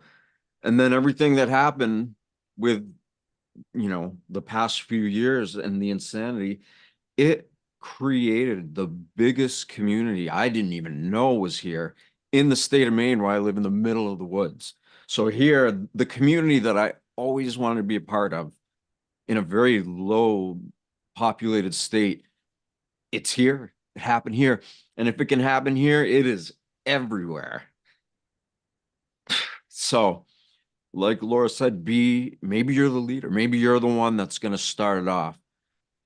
And that's part of it too, is like what we're all doing here is like it's leaders unleashing leaders, because all of our quote unquote world leaders, they're not really fit to lead, you know? But if we're honest with ourselves, if we're real, we don't have to have all the answers, but if we take the initiative to feel faith in life, then we can begin to see the results. Our faith in life is the beginning. Like, just jump out into what you envision your life being, and you'll be amazed at what can happen and will happen if you keep at it. Yeah, so I'd like to kind of piggyback just very briefly then. So Laura hit so many keynotes on that, and a little bit about my background too is that close to, I think, even going on 20 years ago, after realizing, I think that was maybe like part of my awakening phase too, just realizing that like the Matrix is not what it seems. There are so many Kabbalistic and everything, just kind of programming our minds as we're growing up and everything, to conform to certain ways, and Trey, you're right. The lockdown did actually help so many people awaken too, but even going back to close 20 years ago, what I originally got into was just realizing that like, okay, so, we got this bank trying to take away, my father's, family owned three-flat apartment building in Orange, Chicago and everything. And now I'm one to actually get down and dirty and study and learn all this stuff, but realizing that like there's no such thing about, no such thing with money and everything. It's already paid off. And like I'm trying to figure out lawful ways. But point being though is, I learn all this stuff and you become belligerent. It's just like, I don't believe they did this to us and blah, blah, blah. But throughout the years, I've become more spiritually inclined, I guess, and I've learned like different avenues and things that it's like, no, it's, like we're all in this together. We're interconnected. And, there are so many just aspects of this matrix world that, we just need to understand. And we're only just scratching the surface, so more recently now, as far as pulling the community together and what Laura and Seth are also saying is that put yourself out there. I'm putting myself out there. I thought that I was going to be just, one of those people, sit down and just take it, and just, because you got so many things coming at you. But you know what? If I need to help be that voice, I will do that. I will put myself out there. And this is me putting myself out there. And I just want to help so many other people too, become free, because you know what? Freedom to one person might not be the same to another. Somebody might want to become free of, debt, or somebody might want to be free by getting more spiritually and interconnected, like with each other, to God, to, whatever they think that is and everything. But there are so many aspects. So that's why also, even with getting involved, and I'm so happy to have met Seth too many years ago, getting involved with just coherence meditations and getting down to that inner work that we all need to do, that is just bettering myself, to be prepared for all of these things that are just attacking us. So on that note too, yes, we have our YouTube channel. The QR code right here is Cosmic Guy Community. This is actually where everyone can learn about then our weekly coherence meditations on Tuesdays at 6 p.m. Eastern. And that one's Laura's channel too. the Cosmic Guy community page on YouTube. Yes. Right. She's I let can't. us- Yeah. but I'm it's not hers, able to yeah. just kind of post without Seth doing it for me because I'm banned for life. So so to kind of continue on that and talk about community, I know we've been it's in the it's something that's been in the making called Freedom Snap, and it's a community site we're trying to pull together and to allow everyone, like I said, no matter which aspect of freedom you're trying to attack, you can get on there, you can be your own voice and put yourself out there. So that's something we're building. Newsletter, please do sign up over there, and we're gonna pull things together, guys. It's Yay. gonna be awesome. So awesome. Yeah, so a lot more to come. Yeah, Seth and I have a lot of great ideas in the works, and it's so awesome. Thank you, Greg, for everything. And yeah, are we taking any more questions, or it may be time to say goodbye? We have, I think, two more. So I know Trey, you asked something here in the Q&A channel, and it was right here. I don't know, Seth, if you can see that, or Laura. It's the what does trione uniferum mean? Did I say that right? And did you see the JTT podcast yesterday about scalar wave technology? Awesome. Would you describe ether? AETHER. So that it's kind of a few questions in one, right? Yeah. You can hit the Q&A button down at the bottom of the Zoom, Oh, that's what and it'll show it. Oh, So yes. I didn't see what the show he was talking about. Seth, do you have anything to first say? I don't, but you know, all the scalar technology has been around for quite a while. And I know that there's been some, like the EE system, there's been a bunch of new incarnations of that technology. And some people are reporting amazing results. Others are, they're not saying the opposite, they're just indifferent to it.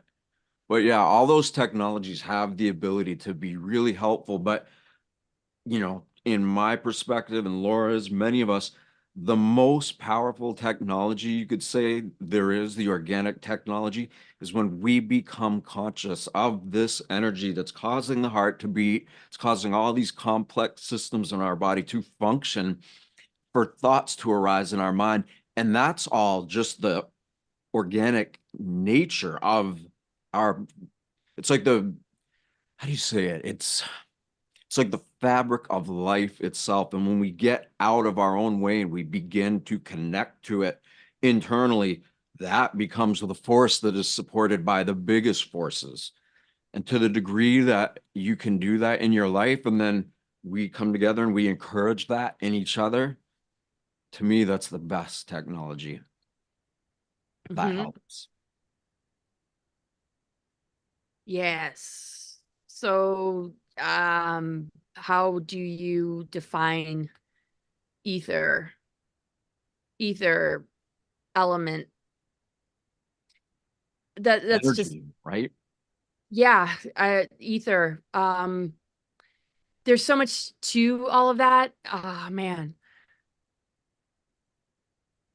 Tesla talks about ether behaving as like liquid for matter and as a solid for light and heat, and like how it connects to the platonic solids like the dodecahedron is very interesting because earth, air, fire, water, ether. So it's like that substance of ether is that alchemical, I feel, that alchemical ingredient that helps to transmute and alchemize things. I mean, that ether energy is, you know, the great purifier.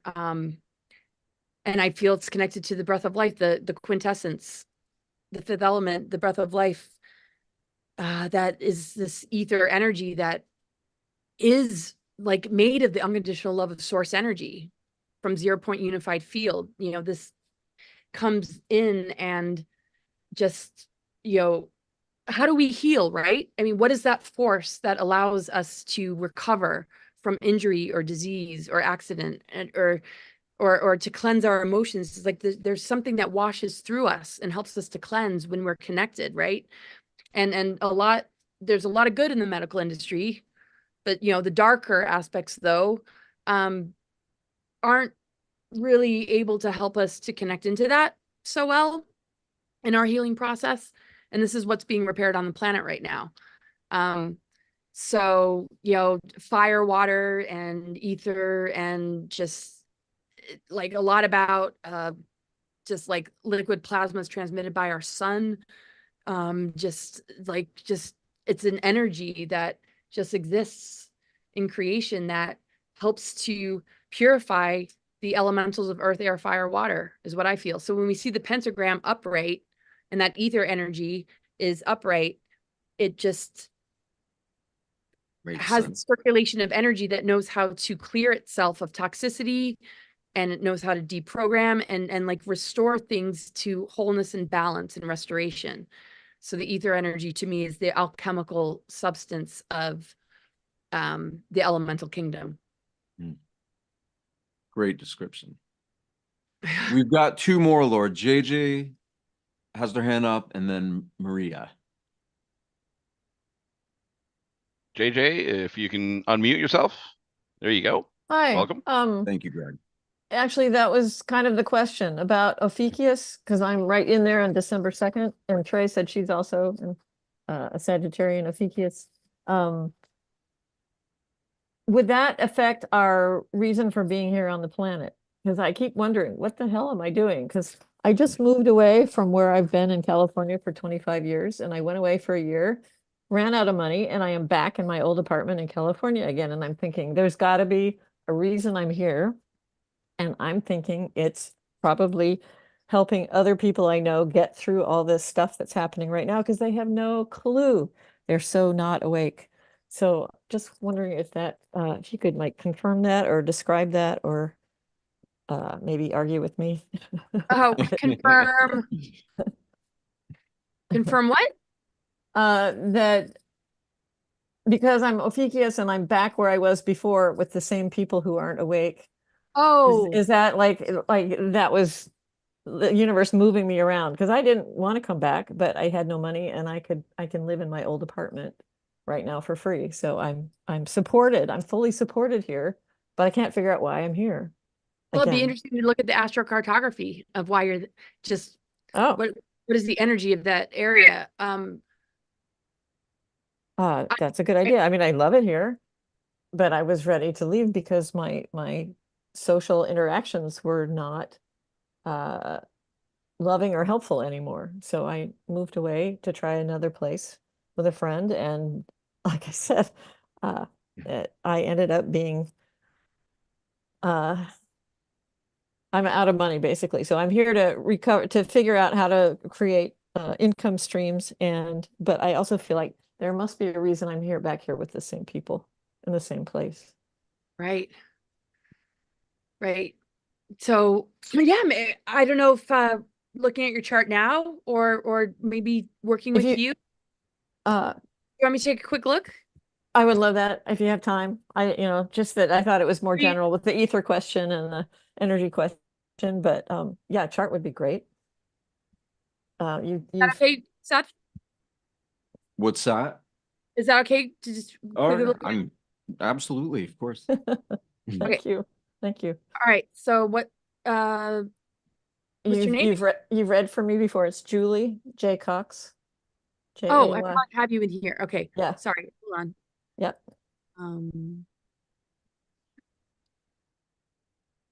Da, da, da, da. Just it was I was gone for a year and then it was just this instant flip back here. Yeah, well, it's always interesting when you return to a place and like with ether energy, it's just kind of you're coming back as a different, not different person, but like you probably right. And I agree. Yeah. so you're coming back with, gifts and activations and all sorts of things that anchor into, just where you came from. That's huge. You're not 2nd of December, are you? Yeah. You are? Yeah. Woodland, California? Yep. Yep. Okay, I got you. It's all in there. Yep. Yeah. Okay, so let's look at So I'm only a few miles from where I was born. location.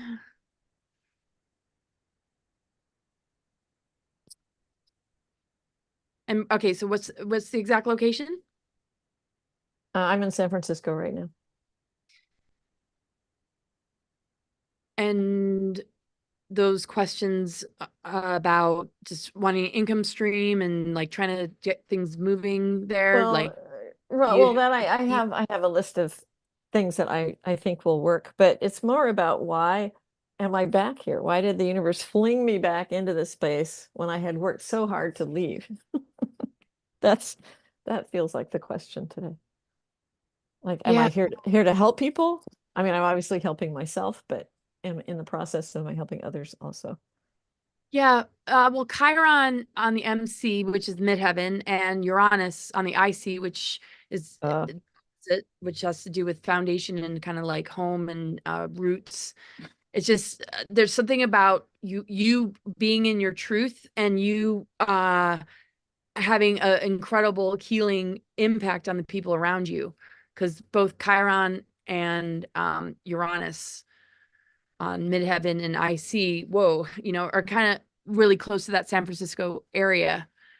So there's definitely reasons that you would be pulled back there. So Chiron and Uranus would have wanted to make you want to leave, because Uranus is all about rebellion and liberation. I got to get out of here, right? Chiron's all about like injury, like healing and wounds. Well, we'll start with the wounds and injury, right? And then the healing.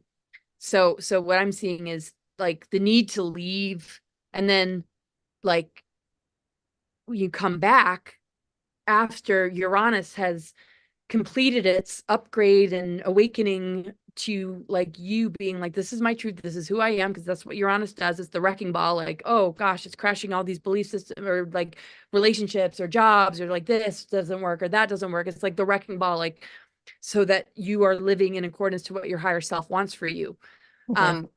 That's how Uranus works. And with the Chiron, it's based in the things that have hurt, that want to launch you in a new direction. Now that you have launched yourself in a new direction, now you're ready to come back and bring the medicine to the location. All that you've gained on this journey is bringing you back. Like what propelled you to leave, you found the medicine to now bring back to the land and the area and the community and to the just everything. Is this Chiron Uranus. It's really powerful. So it would eject you, but then it would be like back right. because magnet means like the planet of extremes. It's like break up, break through, like break down and then rebuild. It's like, okay, gotta go. And now I'm coming back, and now we can like do this in the way that you would have liked to, that you couldn't at the time. You had to go venture off. And now it's like there's something that you're here to share in that area that is very significant to people finding more sovereignty in how they heal themselves without being so dependent on. It's just, you just help set people free. There's something that you did for yourself that you have to show others, that you're gonna, I don't know, things look like they're more than likely gonna fall into place. Does this look long term? Everything I own is back where what came from. My year away, it's all in storage, and I'm here with like a suitcase. So hold on, I would have to look a little bit deeper. It just, okay, if that's too complicated and you don't have time, that's all right. it just jumped off the screen. So okay, what's your last name again? That's a sign. J. Cox. But that might be a sign the universe is going, don't worry about it, Jewel.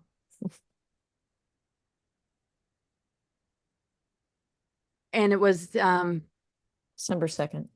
Yeah, 1957. Yeah. Fourth house,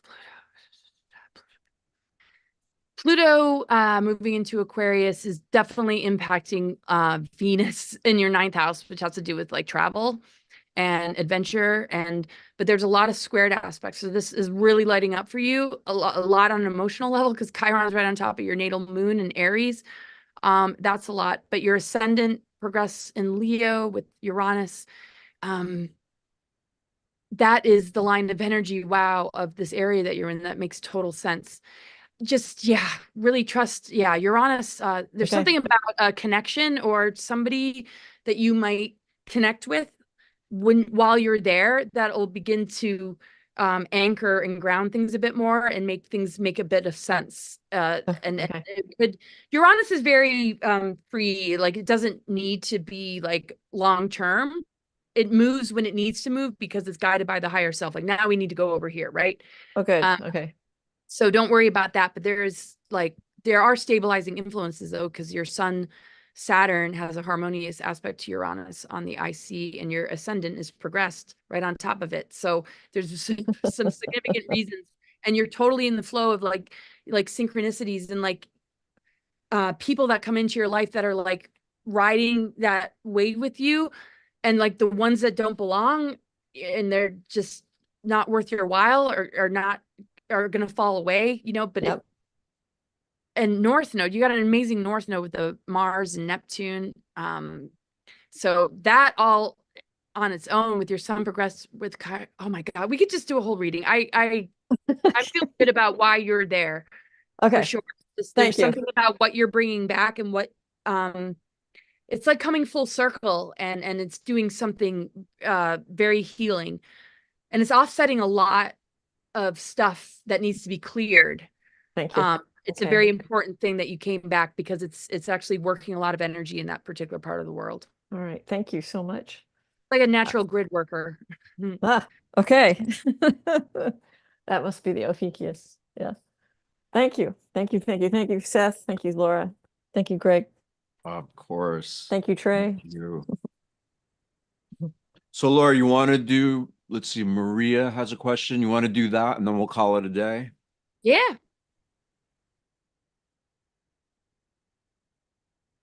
Greg, you want to help her? Yep, I just asked her how to Okay. mute. And Maria, go right ahead. Can you hear me? Sure can. Okay, well, it's taken me a lot of courage to even talk about what I'm going to say. Yeah. And I don't know, Laura, if it was eons ago that you might have done a mini reading on me. My last name is spelled Neele. It's Neele. Mariah Neele. And I'm thinking you did it under my new name. My old name is Marlene Prescott. So anyway, I feel like Laura and Seth, you can both kind of help me with these things. I feel like I've been a spiritual being living in a physical body for a temporary time, and I've been more up in the spiritual than the physical, because the physical's been really chaotic. And but the thing about it is, normally I'm a very positive person. Wherever I go, I'm always uplifting people, smiling, and being this very positive person. And yet the things that I'm dealing with in the physical is like, well, just like the other lady said, she's trying to create income, because I have a lot of major debt and trying to figure out how I'm going to overcome that. And, I've never had that forever lover. Relationships have been, just like 5 months ago, I finally broke myself away from a narcissistic partner.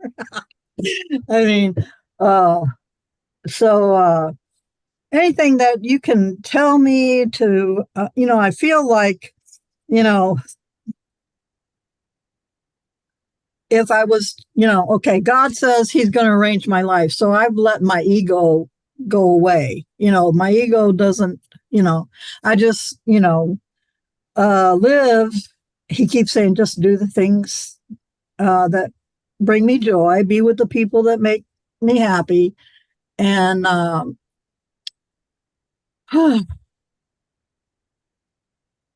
but I want more. I want that abundant life. I want that love of my life. And, well, that's it. Don't get Oh, me to cry. oh You yeah. can. Yeah. Gosh, yeah, narcissism, overcoming that. Woo. It's a long journey. But you It's know, there's so many good things I got out of that relationship because, you one thing know, my birthdays, did you come up with 12, 17, 54, Laura? I think I would need to put your stuff in again. Oh, okay. So Mariah Neal. Hold on. Okay. Ah, Okay, go ahead. Mariah Hmm. Neal, Neele. This is a name I created for myself in 2017 because I wanted to get rid of the German stuff. I was raised by Nazis. Okay. My family are Nazis. Okay. Very vulnerable to share that. Yeah. Thank you. Yeah. My birthday is 12/17/54. So I'm 69, still trying to find the love of my life. Okay. I was born at 4:36 a.m. in a little town. Now, do you want the town where I was raised or the hospital where the hospital was? Oh, just yeah. What town was the hospital in or city? Well, the hospital was in Redbud, and that's 2 words, Redbud, Illinois. Red Bud? Yes, Red Bud, Oh, that's awesome. Illinois. Okay, so I got 17th of December, 1954, 4:36 a.m., Red Bud, Illinois. So Uranus is about to enter your 7th house. And so if you're not in a partnership currently, Uranus, the planet of breakthroughs, breakups, and all sorts of things. Yeah, if you're not in a partnership, something could definitely be coming. Very often when Uranus travels through the 7th house and a person's currently in a relationship, it'll really, really test that relationship. Is that person that you're with able to handle you being your authentic true self? Because Uranus will stand for nothing less, right? So when it travels through the 7th house, it's just like the feeling of like, finding somebody that you can be yourself with, like that best friend, that companion, that person that you just want to walk with in life. And Uranus is entering your 7th house, and guess who's like trailing behind and moving actually faster? Venus? Going to supersede it, Jupiter. Jupiter's moving Jupiter. into your 7th Oh, yeah. house. Yeah, Jupiter will be Jupiter. in your 7th house, and Uranus moving into your 7th house. So there's a lot of activity that is going to be influencing your 7th house for many years to come. Jupiter will move through your 7th house for about a year and a couple months. Uranus, many, many, many years. So the different pay attention to the synchronicities and the just flow of life, put yourself out there a bit, right? If you feel called to go to an event or just be Right. a little bit more social, Yeah. things will just probably more than likely line up with these kind of planets traveling through your 7th house. Because Uranus, when it travels through the 7th house, it's going to end the relationships that aren't in alignment with our truth, and it's going to help us to find the ones that are in resonance with who we are, like the people that we can really be ourselves with, that we feel that we are holding our own sovereignty and ground with somebody who can appreciate that because they're doing that too. And then you can like be on the healing journey together. Uranus really is not into like just being controlled. It's not into like just any of the kind of dynamics that you've like already gone through. It's like the world of narcissists is over. Uranus is not going to allow that anymore. The world of relationships for you is just going to be they're just guiding you to the ones that appreciate and value just you as yourself, that you can be yourself with. So all the blessings that came from the insanity of dealing with a narcissist, the timing of Uranus moving into your seventh house is just like you've broken that, patterning. You're not going to attract that again. You're drawing to yourself, people that are of higher mind, of high integrity, and who are like your real, like, when you have that best friend companion that become, that's what it looks like you're looking for, right? Yeah. Yeah. So Uranus and Jupiter moving to your seventh house. So that looks good. And Uranus and Jupiter are already conjunct in your natal chart with Venus and Saturn. And your midheaven is progressed. So there's something huge about this already, like within you, right? That's why you feel it. And I really feel it's on its way. Just trust the I universe. just feel like it's supposed to be right here now. And I keep saying, where is it? Where is it? Where is it? It's already, you just already know, feel yourself dancing with it already. Feel yourself already in union with it. It's already there because you've been together before. It's like, that's your partner. That's the person, don't worry about when it shows up. Uranus is all about synchronicities and when the timing is right. It just, you almost have to surrender because Uranus, it's like your higher self has your back. So the connections that you want to maybe create that kind of fall to the wayside, like, thank God, because it wouldn't have been worth your while. You've been there, done that, right? You don't want to get entangled in something that isn't for your higher good. Uranus will protect you. It'll help you to just move past the ones that aren't worth your while to get to the one that is like a frequency, a resonance, a match with your authentic self. You hold such a strong light energy with your heart. Venus, Saturn with Uranus, Jupiter. Now that Uranus, Jupiter is entering your seventh house, it's answering to this knowingness within yourself that, yes, where is he? It's actually coming right now. Jupiter and Uranus are entering your seventh house. Oh my gosh. It's like huge. And then your sun is progressed on top of Mars, like forming a aspect. I want to like hear from you in a couple months because I think something's going to happen. It's really like you're feeling it. It's so already embrace the fact it's there because you're like really feel into it. Yeah.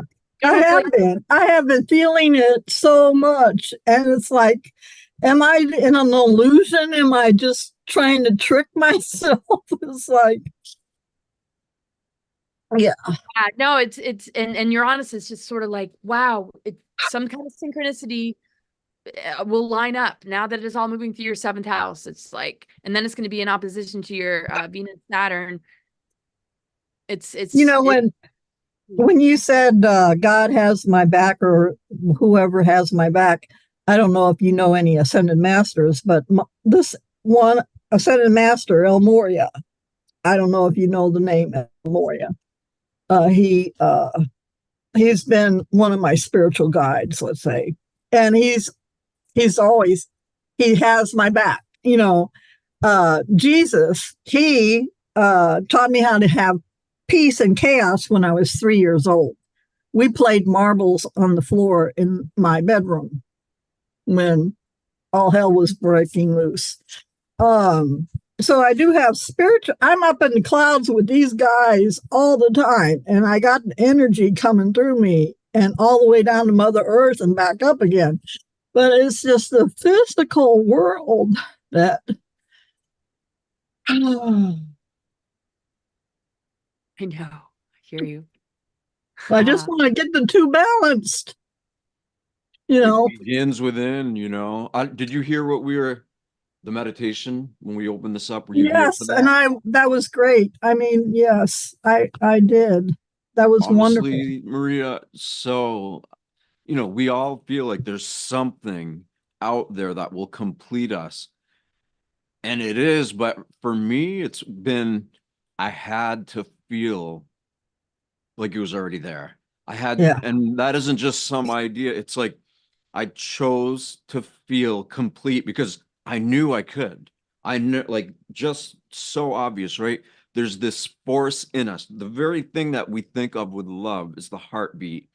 When you take who you are and you really begin to form a habit, a relationship with every pulse of your heart, at some point you feel so in love, because it will. The more you love it, the more it'll love you, and it'll love you back. Yeah. Tremendously. When you feel that, it's like what Laura was saying. I don't think probably any of us on this call anymore would want to go through these karmic relationships, or, these relationships where you learn through pain rather than pleasure. And so Mhm.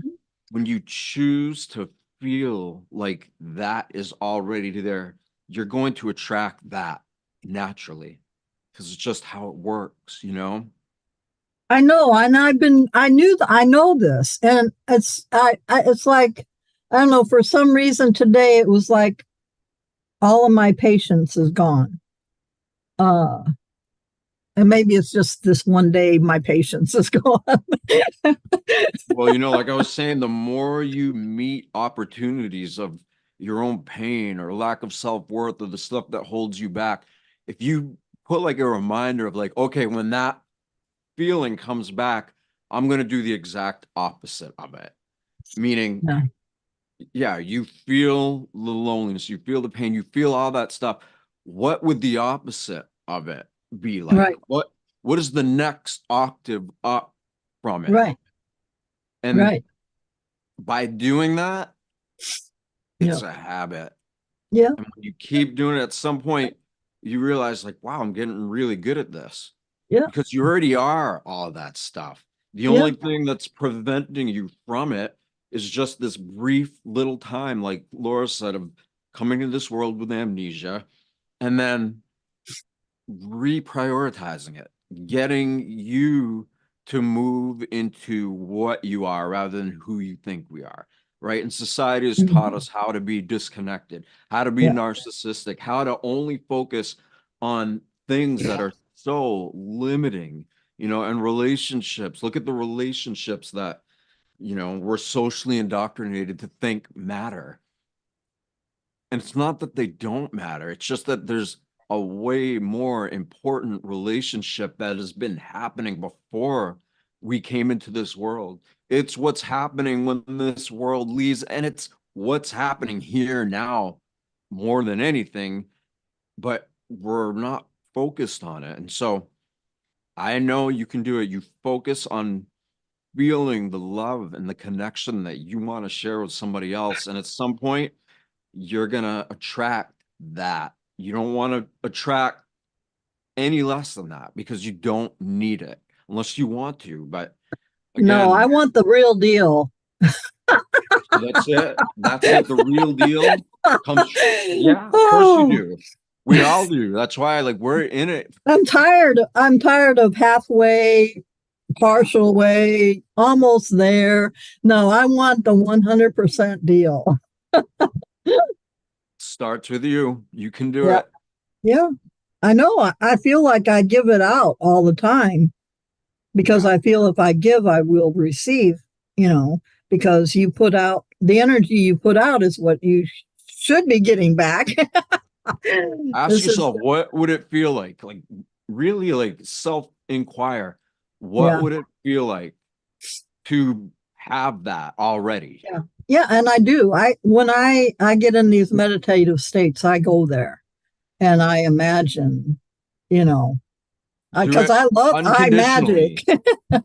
Well, that's it. Yes. But the less, yeah. And so, if you're not attached to an outcome, if you're willing to Yeah. feel what you choose to feel unconditionally, meaning you're not Yeah. attached to any outcome, Yeah. it becomes what you are. It becomes Yeah. what supports your life because it already is. There's just these little things along the way that kind of made us forget. But now, I think what I have been doing though is my patience is gone and I feel like that little girl having a tantrum, kicking her feet and saying, God, nurture that little girl. You know how it is. Love her. I wasn't heard as a child. I said, I'm wanting you to hear me. Yeah. Okay, thank you. Thank I you, Mariah. I Yeah. appreciate what you've given me. Oh gosh. Thank you so much. Good to connect with you. Awesome. Thanks. Well, Thank you, everybody. Laura, thank you. Greg, thank you. Thank you, everybody, for coming. We appreciate you so much. And yeah, we're just beginning. Laura and I have some awesome projects planned out, and so do Greg. Greg has been helping, like, we're all doing this together. And so Laura and I are going to do this kind of like core group. We have a couple others. Raquel Spring, a phenomenal astrologer, and Jen McCarty, Jen's been going at it for a while publicly, like really holding the truth and being it. And so we're going to do stuff with them. And we're also going to do like more of a roundtable thing where a few of us are going to have new guests on, and we're going to just create love and care and coherence and all of that at a time when I told all of you guys, I'm like, wow, I think I was born in the wrong time. I always thought that growing up. Thought I was supposed to be in the 60s when revolution was like on the verge of happening. But now I'm like, yep, I'm born exactly when I need to be born. And I'm sure Laura and Greg feel the same way, and most of you, because now all the things that really matter are starting to, right? Because for so long, before any of the lockdown or the mix up or shake up, before any of that happened, it's like we live in a world where everybody is focused on the things that don't really matter. Wait, did I say that right? Okay, so you guys want to help me say this? You know what I'm saying?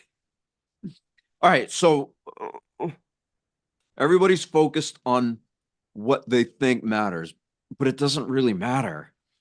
And so the things that really do matter didn't seem like they mattered, but now it is, because it's this connection to life, to our being, to each other.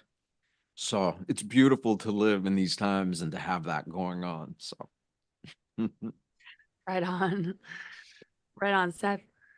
Awesome, everybody. and we'll check the Thank you social for helping media us bring the too. one back. Yeah. Bringing the one back. Thank you. Yes, absolutely. Yeah, check the social media if you guys want to comment or any of that. We can keep this conversation going until next time. Yeah, And absolutely. go ahead, Laura. I was just going to give 2 cents really quick. Go ahead. Yeah. Anything Just closing? yes, thanks everybody for gathering today. We're going to be doing this more and more, and it's going to be awesome to have the replays too. So if there are questions that come up from this, we will just answer and just continue to build community together. It's been such a beautiful day with all of you. Thank you so much, Seth and Greg, and all of you for coming here. And wishing you all just a wonderful, beautiful full moon Aquarius experience, and a lot of breakthroughs. That tension and anxiety, or just like whatever is just like really just getting at you, give it a voice, because it's your higher self is really wanting to show you your next step. And big things are happening, and I look forward to seeing how everybody feels next time we meet. Awesome. Yep. Yes, thank you everyone for showing up here. I know that there were some other questions actually asked over on Facebook and YouTube, so we didn't get to those. Please save those for next time. And while you're over there, please do like, share to anyone that you might help knowing this for them to join future conversations, and definitely subscribe. These 2 QR codes right there. Please sign up for the email list, and that's our main YouTube channel. Like Laura said, the recording will be over there as well. Sweet. All right, everybody. Thank you, everybody. Thank you. Thank you. Bye-bye. You